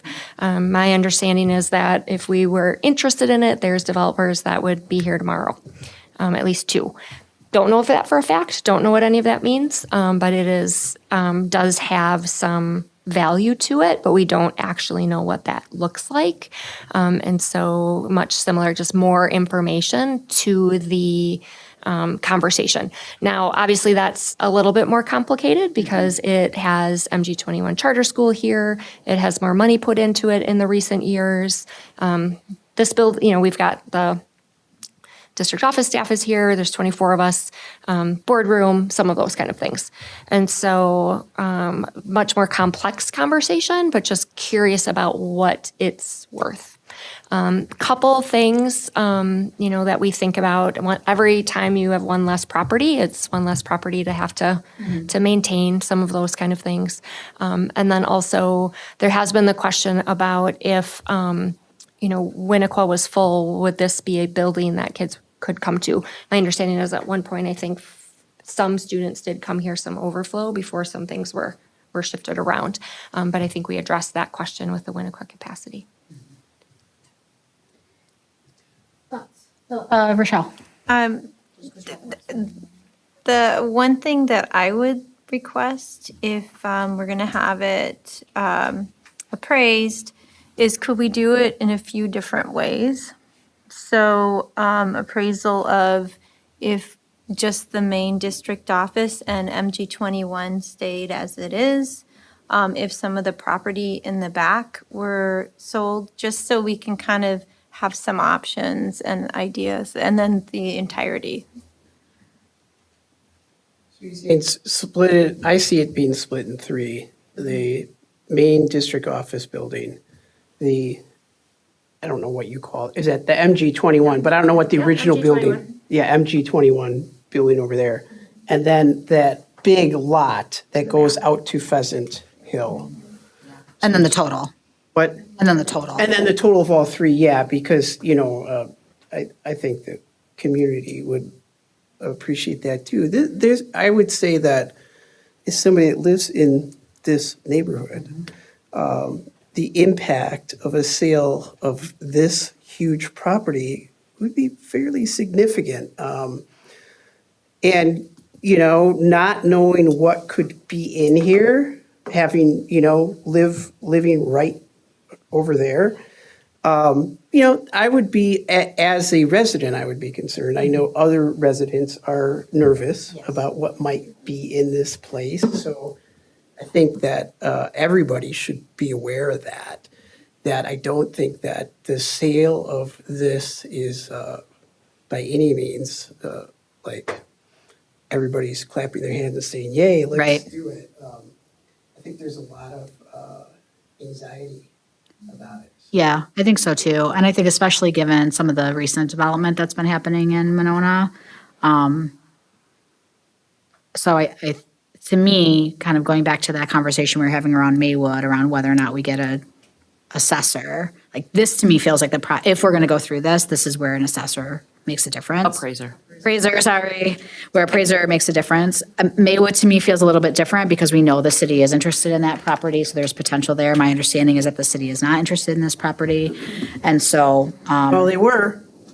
Not anymore. Not anymore. At one time, so, Yeah. I mean, Yeah, the perspective of that is that the accounting office across the street is in part of a TID district, and this can be annexed in that, which would produce, obviously, tax dollars for oh, I know. everybody, Yeah, right? So I think, given the financial situation that's everybody in, the city would think that that would be a better proposal than them taking on that investment. But let me give you an example from, again, someone that this would affect. And I am echoing also so many of us. Let's say this is for sale and they put a large apartment condo complex up that is, significantly big, like the ones down. Yep.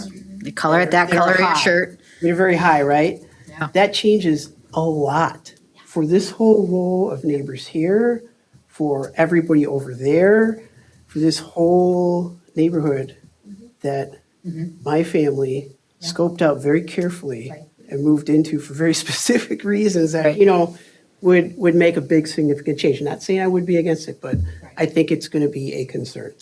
We're gonna have to do a lot more community engagement too, I think. There's going to be some significant communication and engagement with the community regarding this property, more so than they would. So the job of an appraiser is to determine the highest and best use of a property, including like what it could be used for. And so I feel really strongly that we really need, I know you said that, but I'm just going to say it again. Yeah. Like, especially with Nichols property or like all of this, I love the idea of, sectioning it out, but I really feel like we need an appraiser for this. Like, that's their job. Like, what you can do with a property is part of their job. Would that include, like the, maintaining like the front-facing facade too, as part of that? Like what you could do with the building? It's not just the internal, but the external as well? But it includes things like zoning. Yeah. So, like, what is the potential you could do with this property? Okay. Yeah. Susan? Yeah, I think we should know what the value of our buildings are.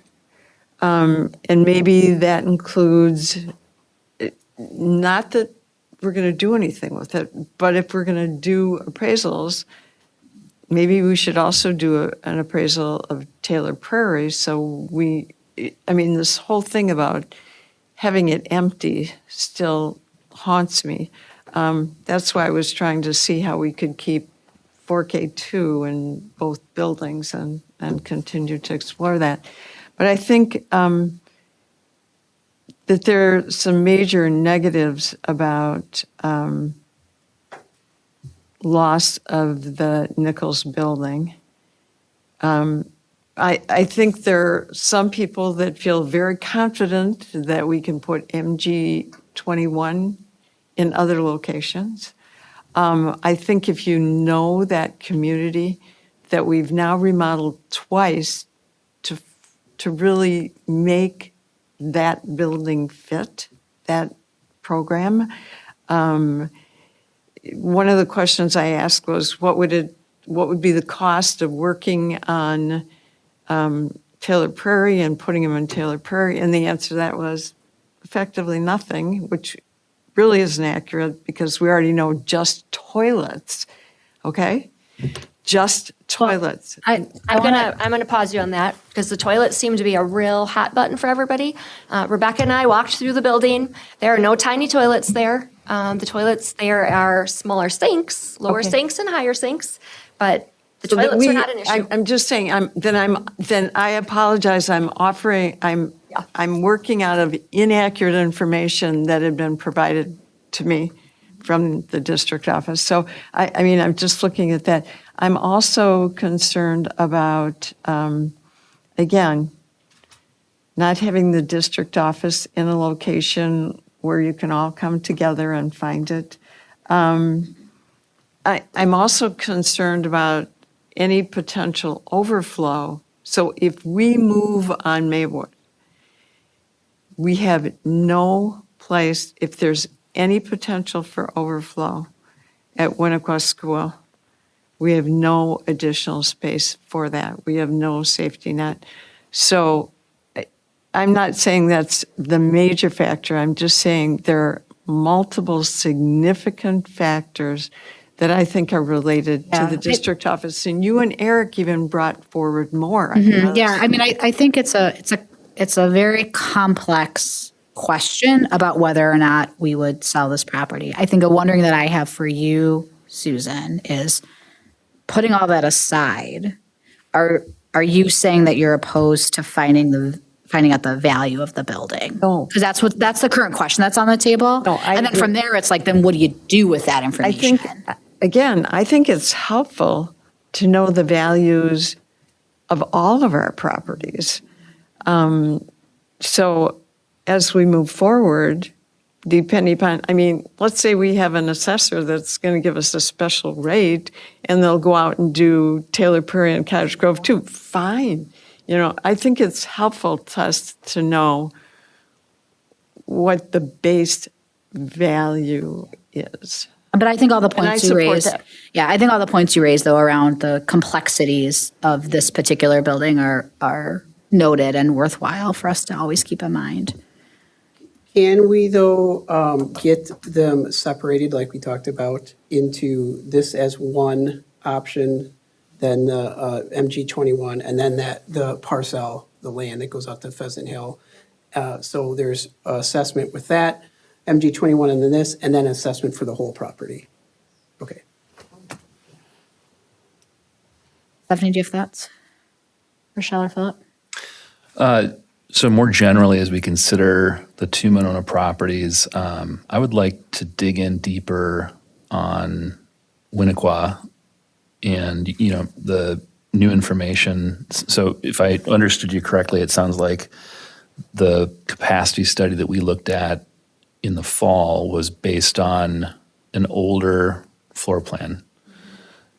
And the firm that did the capacity study was provided the current floor plan and increased the number to the 719 students. So the architect firm agreed to do that for us for no cost. So not the same firm that did the capacity study, though. Yes. They, Epstein Ewan agreed to do this capacity study for us at no cost. They were an architect that the district has worked with before. They had drawings from 2013 that what they included in the capacity study that weren't accurate. So we have the updated, which they did the drawings for, in the new revised capacity. Didn't have the renovations from They the- didn't have the renovations done, included in that. So the number of classrooms is updated, the square footage is updated, and there is also room for about 4 classrooms to be added to that area in Winnequa. So we do have more capacity than we originally thought, and room in the And by added, you mean we could build on? build, yes. Build on. Like an addition. And yeah, so just to make sure I'm totally understanding, though, the architect who provided the most recent number, was that the same firm that presented to us? Okay, got it. So yeah, I'd like to dig deeper onto that, though, because 719, the firm that presented to us in the fall, there was multiple numbers, right? One of them was the absolute max that you could have in this building, right, without the walls tipping over. Yeah. Then there was a recommended functional max, right, based on our class size guidelines, et cetera. I'd like to understand which number we're talking about when we say 719, for example. That's based on. They also had existing concerns, and I don't know if the remodel changed this, but they had existing concerns on shared space, right? Cafeteria size, like just because you have classrooms doesn't mean you have the right size cafeteria or whatever. So anyway, all I'm saying is, as part of deciding about relinquishing properties we currently own in Monona, I just need to really thoroughly understand what we're talking about with Winnequa and make sure that it aligns with, potential for growth and things like that. So, for future meetings and discussion. Can I? The other thing that was asked about was gym usage, because this gym is included into the pool. of space that gets used. And that would be an impact because it is, Coveted. Gym space is coveted. So we did get that data. So the high school sports, which would primarily be the high school wrestling team and the dance team, used it 427 hours in 12 months last year. And then once wrestling starts, the dance team actually then moves over to Winnequa. That's fair. We have 3 outside groups that use it. That's the MGM Wrestling Club, so that's youth wrestling. And then YMCA of Dane County, and then Exiles Rugby Club. So combined, that was over 3 months, that was 175 hours. And then there's about 63 hours that staff use it, and that could be MG21 staff. They use it on Saturdays for some activities, and then district office staff too, like if we have community things or something like picture day. Yep. Right, stuff like that. So quite a bit of usage. Yeah. I mean, obviously over the course of 365 days, not a lot, but in those times where those sports are happening and gym space is a premium, that is definitely something to be taken into consideration, especially as you think about, what parts and stuff, so. Janice? Thank you for bringing that up. That was one of my concerns because like if for some reason we don't have this building, and I am definitely not all set on we should sell it. I have a lot of questions about that. So I think a lot of things need to get sorted out before I would go towards that. But anyway, like just knowing that there would be a plan for those teams in those places to be able to still like do what they need to do for students would be important. And then just because just historically, the like MG21 space was an elementary school, so like there was actually 3rd through 5th graders here like a long time ago. And one time. Back when Winnequa was the middle school and Maywood was That's right, 4K and it too. overloaded, and we actually moved Yeah. just the 5th graders up there. Yeah. So I mean. I mean, I think the gym usage it's really important for us to pay attention to. We've had a lot of conversations over the last, especially year or two, around not just our own athletic programs, but our pipelining programs for our youth. So like MGM for wrestling, for example, and other places. We're making sure that we have got gym space. So we'll definitely want to be able to solve for that prior to any like decision that we would make around this building. So what I'm hearing is, help me with the right word. Appraiser. Commercial appraiser. For this building, which that feels reasonable to me. It feels different. For me, it feels substantively different than what we're thinking about with Maywood because of the nature of kind of the community pieces. Yes, Janice? I'm going to throw this out there though. If for some reason the city does not want to buy Maywood, then I would go right back to, and now Agreed. we need a commercial appraiser. I agree. So that feels good to everyone? So when you bring back in December, Kristen and Tanya, can you just make sure the action item reflects that as well as whatever the cost is going to be associated with that? Thank you, Tish. Tish thing, yeah. Thank you, Tish.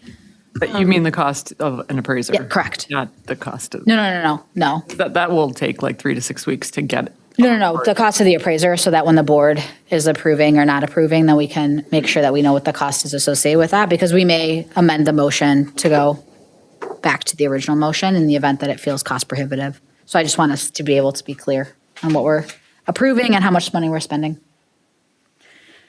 All right, last on this kind of swath of pieces is around, and I think this is the part where it gets confusing too, so kind of similar to Philip's point around information gathering in regards to buildings.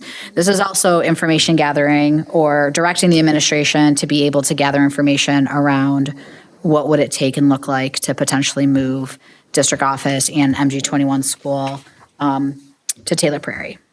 Yeah, I mean, I think from our perspective, our job is to turn over every stone and look at as many things as possible with the most logical yet, what's the, and weigh that against the impact. So to ask to look at what is district office property worth, the Nichols property, it felt short-sighted to not also say we would also need to think deeply about what would happen to current occupancy here.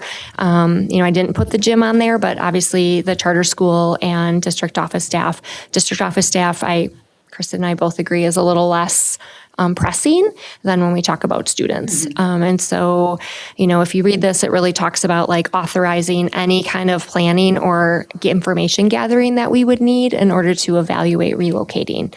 This isn't like we want to relocate. We just don't even know if we don't know. And we're really busy. We're not going to spend a lot of time on this if it's not on the table for anybody. And so bringing these things forward is not like this is a baked deal and we're looking for a stamp of approval. Not the deal. We're just bringing these things forward to engage in conversation because I have to be honest, if not this, then what? Right? Because we still have things that we need to address. So there's, this is put this way, really thinking about what does it look for district office staff? What does it look like for MG21 charter school, Taylor, and combining with the concern about Taylor Prairie sitting empty, right? 5-year solution, not saying that this is long run, and there's a lot of pros and cons about what this looks like and for a lot of the reasons that have already been stated. So. Thoughts on this one?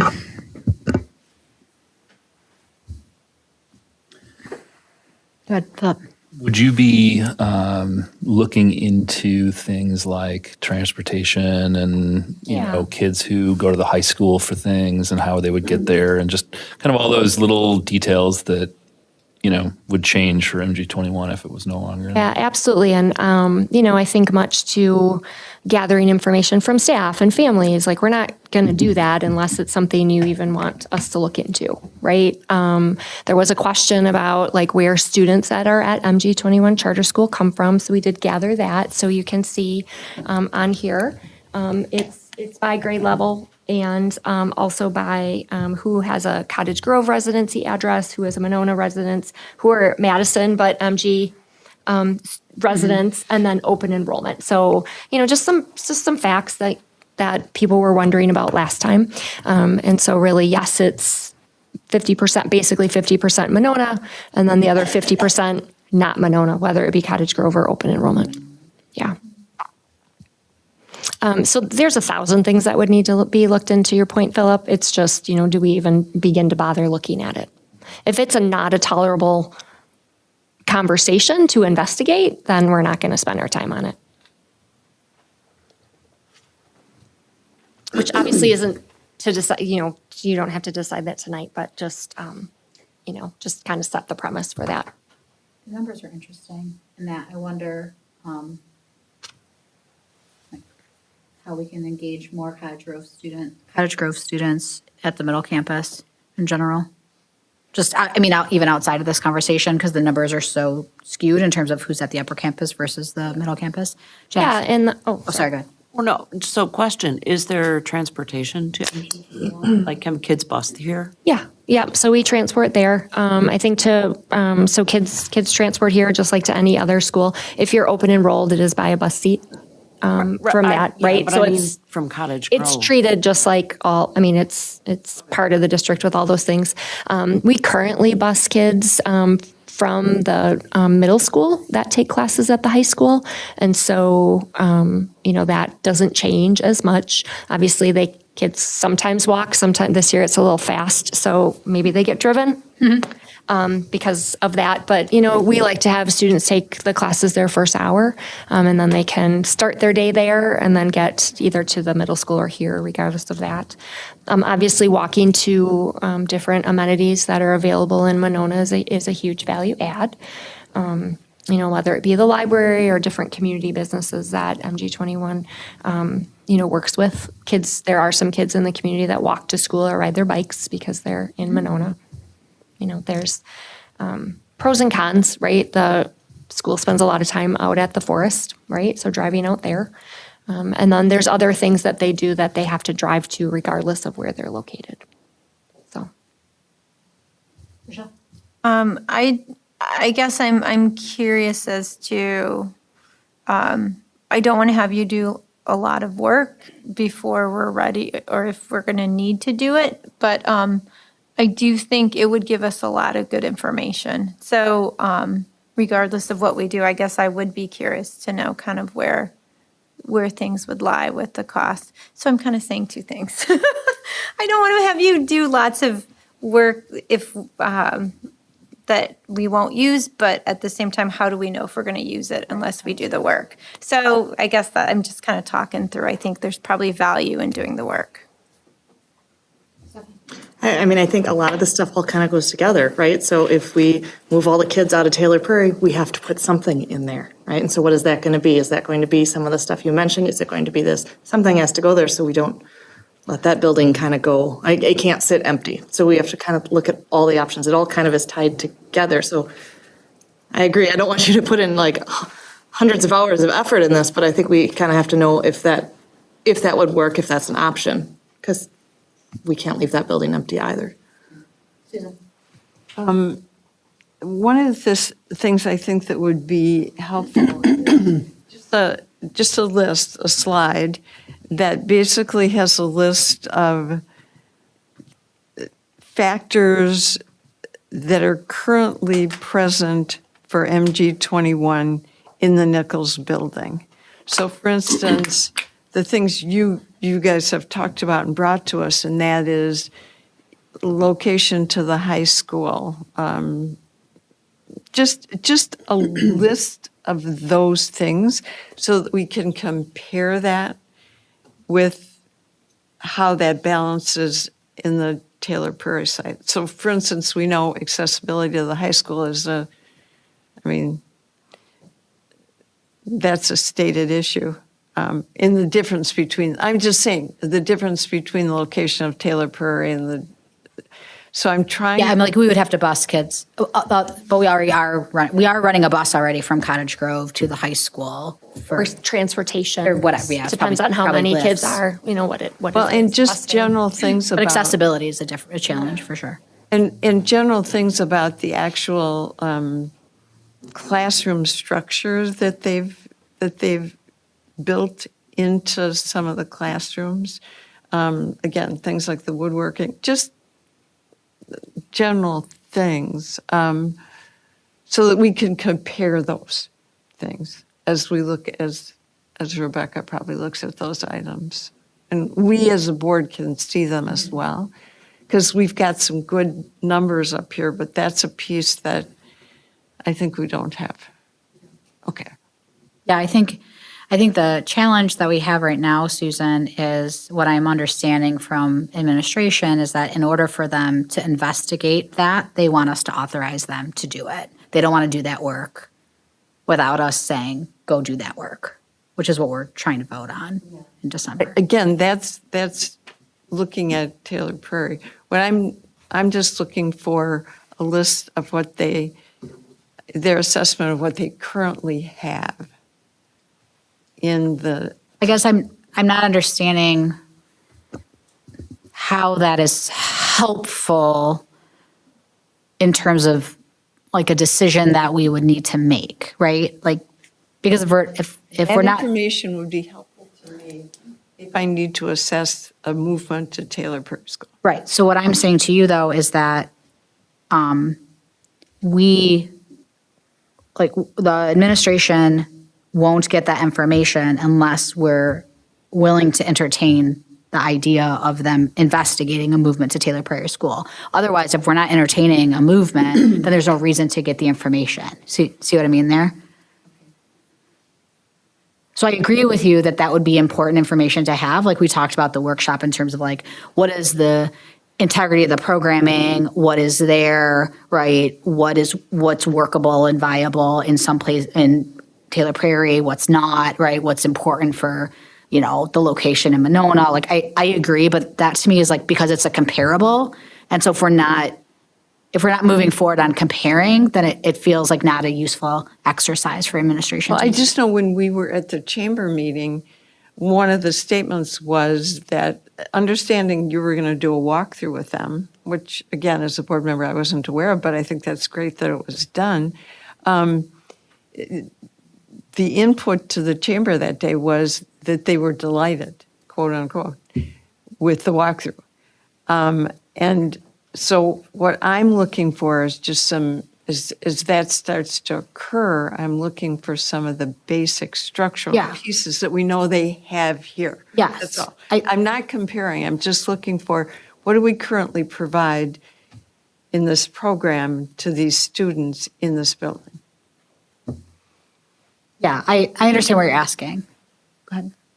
December is when when MG21 comes and does their report. And so that's next month. And so that's when they walk through all those things annually. You can also look back at the report from last year. That's when Rebecca and the exec board lays out all of the different things. Some of them are programming options that are specific to the building, and some are just the work that they do. That's a great idea. Thank you. Mm-hmm. And I think I just want a point of order on clarification.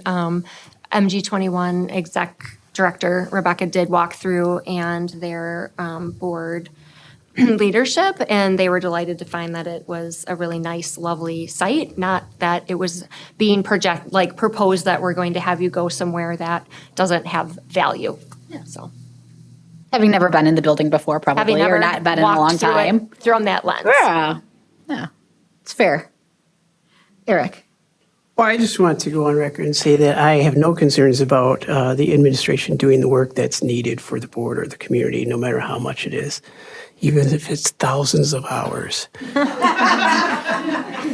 We know you wouldn't. Well, it's important and it needs to be done. I Quite agree. honestly, it's, that's what we have to do, so. If it's going to be a question, right? If people aren't even going to entertain it, that's the point. Yeah, Right? I understand If it's off the table, okay, off the table, fine. Yeah, no, I think that's right. I think it's a yes. I 100% agree with you. And if it's not a viable option, then there's other things to be doing.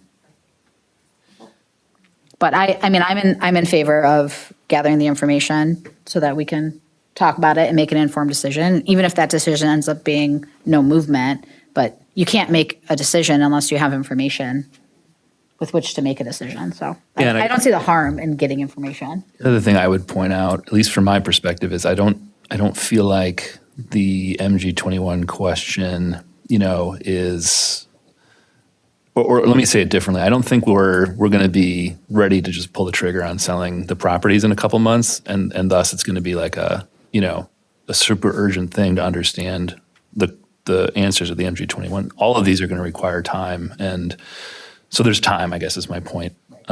We have to go deeper on a lot of different questions with all of these properties before we're going to come to any conclusions. And I think answering some of these questions around MG21 is part of that, but I don't think it is something that where the MG21 exercise needs to move particularly faster. I think there's just as complex questions around Maywood and district office in general. So, yeah. Yes, Janice. One more comment. I'm looking at the slide that says, why sell the district office and keep Taylor Prairie? And there have been repeated, it says retain Taylor Prairie for future growth beyond 5 years. District office staff can be flexible and, move in the next 5 years. And it seems like 5 years is not that long. And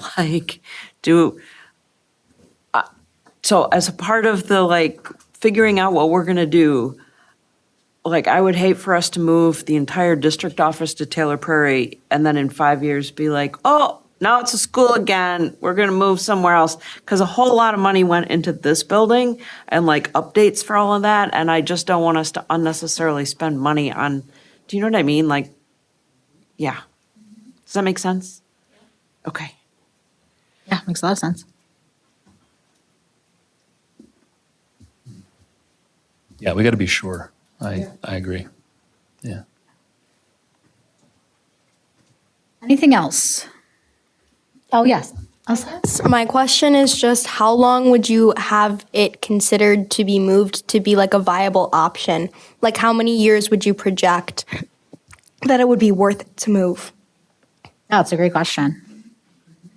I'm curious, Tanya, what is your perspective on when you're transitioning from one building to another?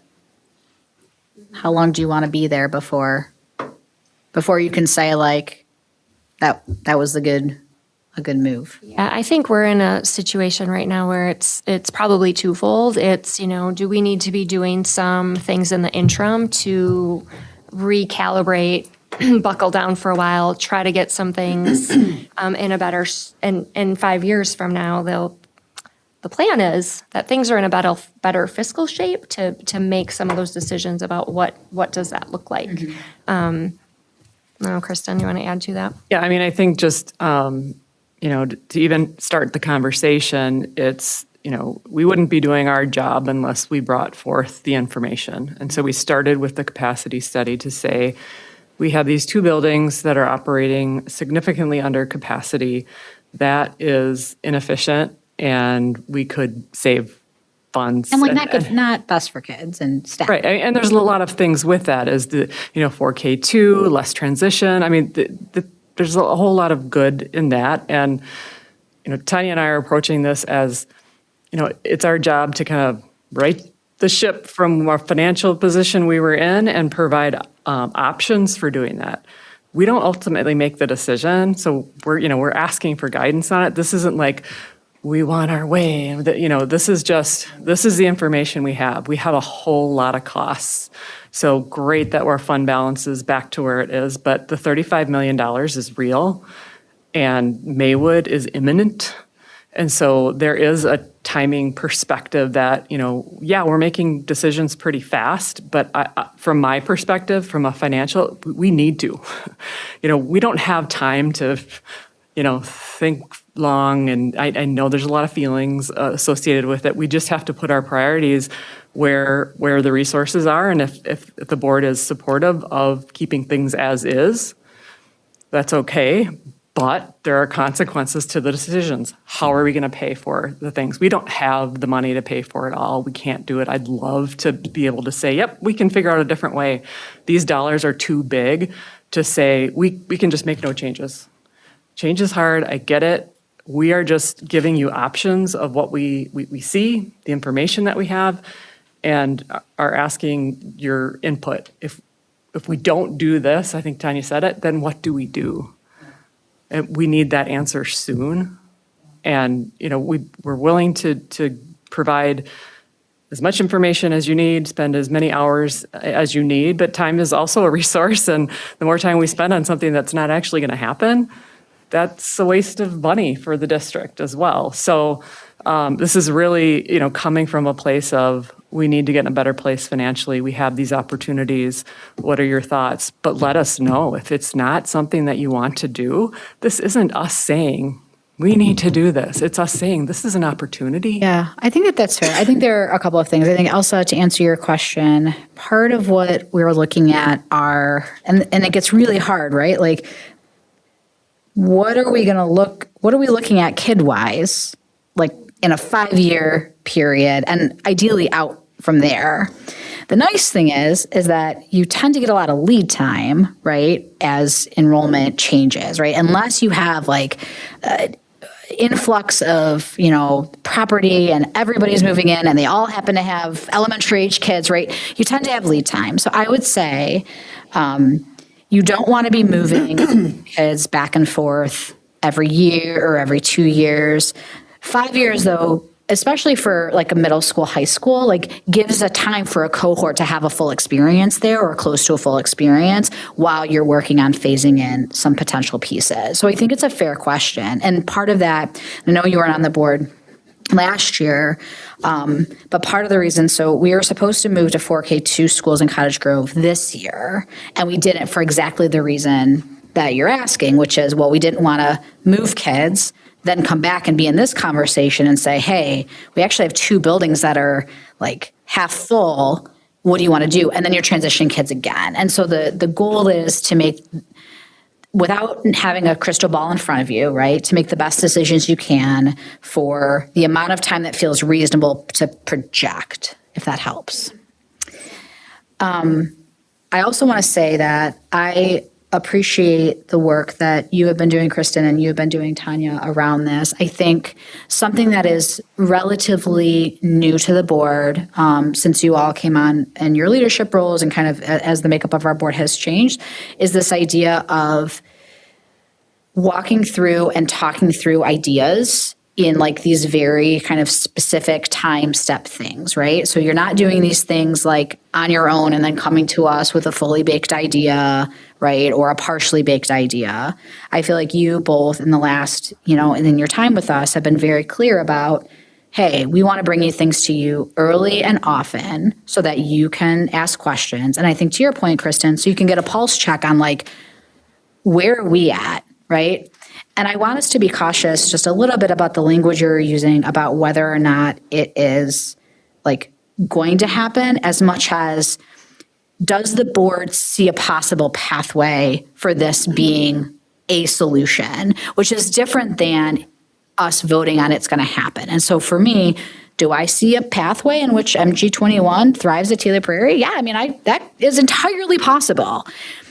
Is it likely? I'm not sure. And the reason I'm not sure is because I don't have all the information, right? I don't know, Rebecca, what it looks like for you and what your programming is going to be and what gets lost and all of those pieces. But if we don't have you all do that work, then we can't answer that question. So I just want us to make sure that we're always talking in terms of, one, being grateful that we have all of these opportunities to ask these questions, dial in kind of the information that we need, and that we're being really cautious in our language about making sure that it's not like, I don't want to bring this to you unless it's going to happen. It's more like, is this a viable pathway that the board can see? Even at the end of all of that, the answer is no. It doesn't mean that it wasn't a worthwhile venture. So I just wanted to lay that out there as well. But I know you're all putting in a lot of work, and I appreciate it. Yes, Elsa, and I see you, Susan. I guess I just have one more question. It was mentioned very early on in the meeting that several hours ago, movement of students from building to building and the transport of that educational space can have a negative effect on a child's education. And so I really want to make sure that that is kind of coming to the forefront of this discussion, not just a financial responsibility to the district, but to how it's going to affect the children's education. And I would really love to see some more information. I obviously don't want to create any more work for everybody, but I would really love to have that be considered as not only how we consider we're moving forward financially, but also for the well-being of our students and the integrity of their education. I mean, I think you're right on. Also, like, we want the student experience to be one that is healthy and positive and forward-moving so kids can learn and achieve. And again, not to belabor the community schools, but part of the reason why we are moving in that direction is because we know transitions are hard for kids. And they're particularly hard for our youngest learners, right? Like, the more transitions you have to do as a young person, the harder it is, the more like you have to relearn and all of those kinds of pieces. And so, I think we always should be centering our student experiences. And I think even the conversation with MG21, we talked about this at workshop, is like, what do we need to do to ensure that the integrity of that program stays intact? And to what extent is the location of that program, is that intermixed with the integrity of the program? And I think that's what we're trying to answer in a meaningful and viable way. But at the end of the day, like, we don't want to put a program in a building or a school, sorry, Rebecca, a school in a building or any programming in a building where the integrity of the intention of that programming is going to get undermined or the student experience is going to get lost. And that's also true for our transition students, who I know we don't talk about, we've only mentioned them a few times here, but we have our 18 to 21 transition students too. We also want that programming for them to be helpful, viable, moving forward in their, activities of daily living and those other goals too that are important. So 100%. And I think one of your roles on the board here is to keep us honest if you feel like we're losing sight of that, because you're kind of the representative voice of all of that. So I appreciate that question. Thank you. Yes, Susan. The other thing that I'm hoping that we can do, and I don't know how the plan is going to be set up to do that, but that is to make sure that the superintendent in the communication of this work communicates with each and every board member, not just one or two. Part of it's the opportunity because you have chairs and they're meeting with you.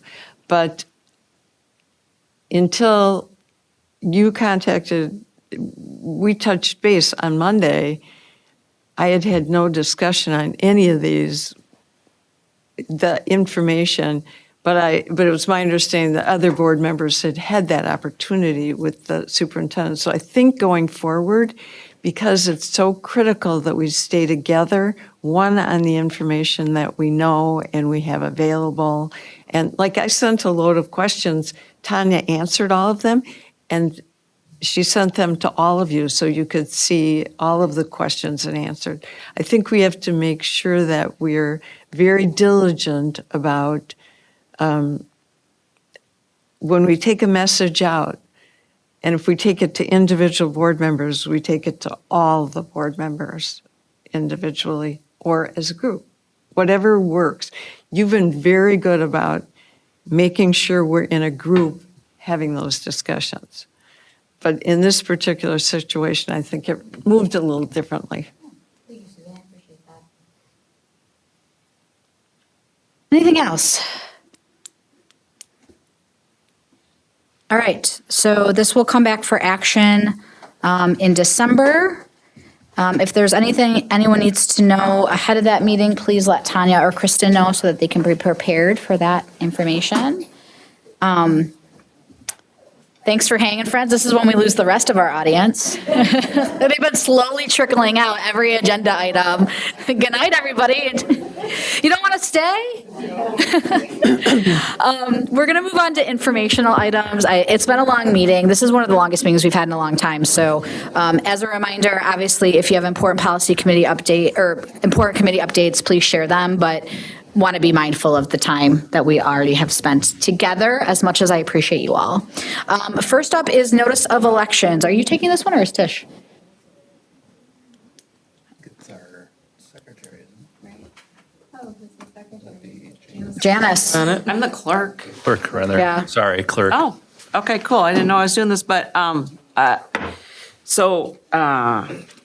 notice of school board election, so this next election, Elizabeth Cook and Rochelle Miller will be up and will get to decide whether you're running or not. So. Hopefully you won't have a primary. So anyway, the school board election will be held in Monona, Monona Grove School District on Tuesday, April 7th, 2026.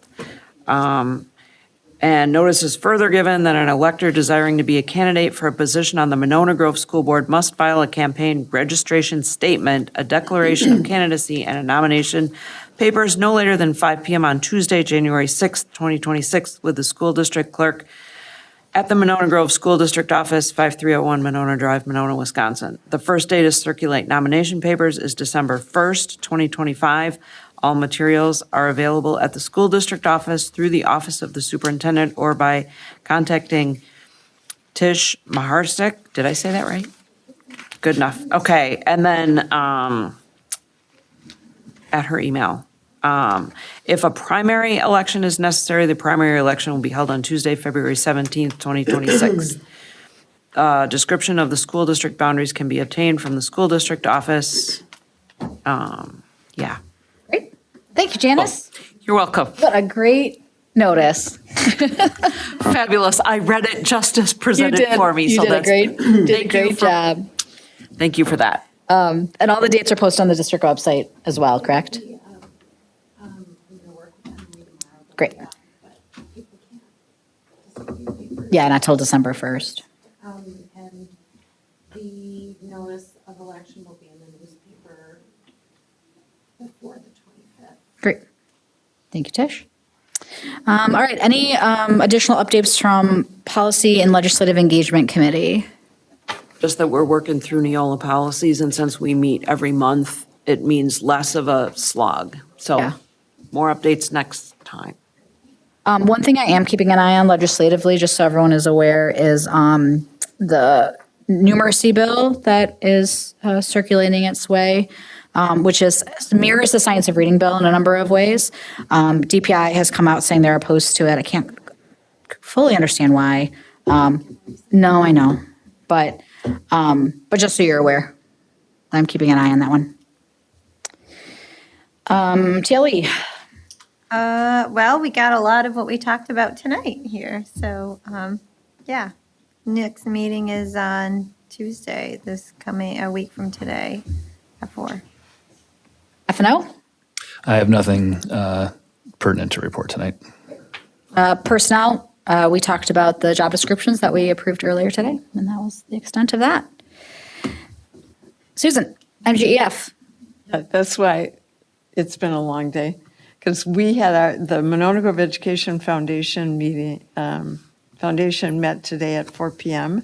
There's a superintendent's report, including the budget approval, reviewing the 4K2 in Cottage Grove School, obtaining the value for Maywood, the district office, and exploring plans for facilities. Basically, Carrie Robbins is now the president of the Education Foundation, and she reviewed a lot of their their goals, their bylaws, their language. Basically, they have 4 financial buckets that we want you to think about, because staff can request from those buckets. The innovation grants, basically TIF to individual students, summer enrichment, and they just keep working, and clubs, activities, and sports. So they have like financial buckets. They passed a motion to obtain $1,250 for winter gear. They discussed board member renewals of 3-year terms. They're continuing to talk about guidance for the Amazon gift, how they would like that to be used and spent. They reviewed their mission statement, purpose statement, and background statement, and had a great discussion on how to partner with the district, possibly doing a strategic planning session. They talked about the CARES campaign, their donation, the work on their donations. They're working on, in a community report, they're working on compost at the high school and an environmental club. And Abby reported out on the snack pack program servicing 160 kids. And the scholarship committee is currently setting up proposals. Their next meeting is December 9th at 4 p.m. Thank you, Susan. Yep. All right, superintendent's report. Lots of information in there. I know it's late, so you can peruse it, and if you have any questions now, happy to answer them. Otherwise, you can reach out. Any questions? You just touched base on the accountability report card. We're getting a presentation next month too, right? Oh, are we? Okay, that's fine then. Yeah, If we're getting a so- presentation next month. Yeah, but just super excited. DPI accountability report cards came out, and we moved from meets expectations to exceed, so step in the right direction. And MG21 Charter School and Glacial Drumlin moved from meets few to meets expectations. So nice growth there. So overall, some really huge gains across the district. So excited to have that here December 9th. The principals will be here along with Rob and Angie to talk about where the celebrations are, where the opportunities lie, and then continuous improvement plans to address those. Quick question around SNAP and food share. Do you know, Tanya, if we've seen a change in our free and reduced lunch eligibility since? No, we haven't. I think we're kind of on that cusp. If they don't come with a solution soon, we will, but at this point, we have not. Okay. Okay. We were getting a lot of questions about it in the community. I know people are very concerned about making sure that people have enough food to eat, which is fair and good. Yeah, anything that people can give to the food pantries is super important, especially proteins right Yeah. now too, because that is really supplementing many in the community. Yeah, I had asked the Winnequa PTO about what donations would be good, so maybe we can get some more information from Cottage Grove or St. Stephen's. Katie, do you have more information? Onto this too personally, because I saw you post on social media Thank about you, that yes. Winnequa is having a food drive next week. I think the SFO just posted it out of like excitement and wanting to help a little early. But that list will come out with Okay, good. each grade level will have their own food items that they're supposed to bring. Okay. And there is a Cottage Grove food pantry at Bryn Mawr Church in the basement, I think it is. And the city of Monona is also running a food drive, so there's also lots of support at the library, I think City Hall, municipal spaces, at the community center, all for St. Stephen's, and I think possibly also River Food Pantry. Much. And yeah, I had asked on social media kind of what, because I understand that food pantries are often in flux with foods that people don't actually want sometimes.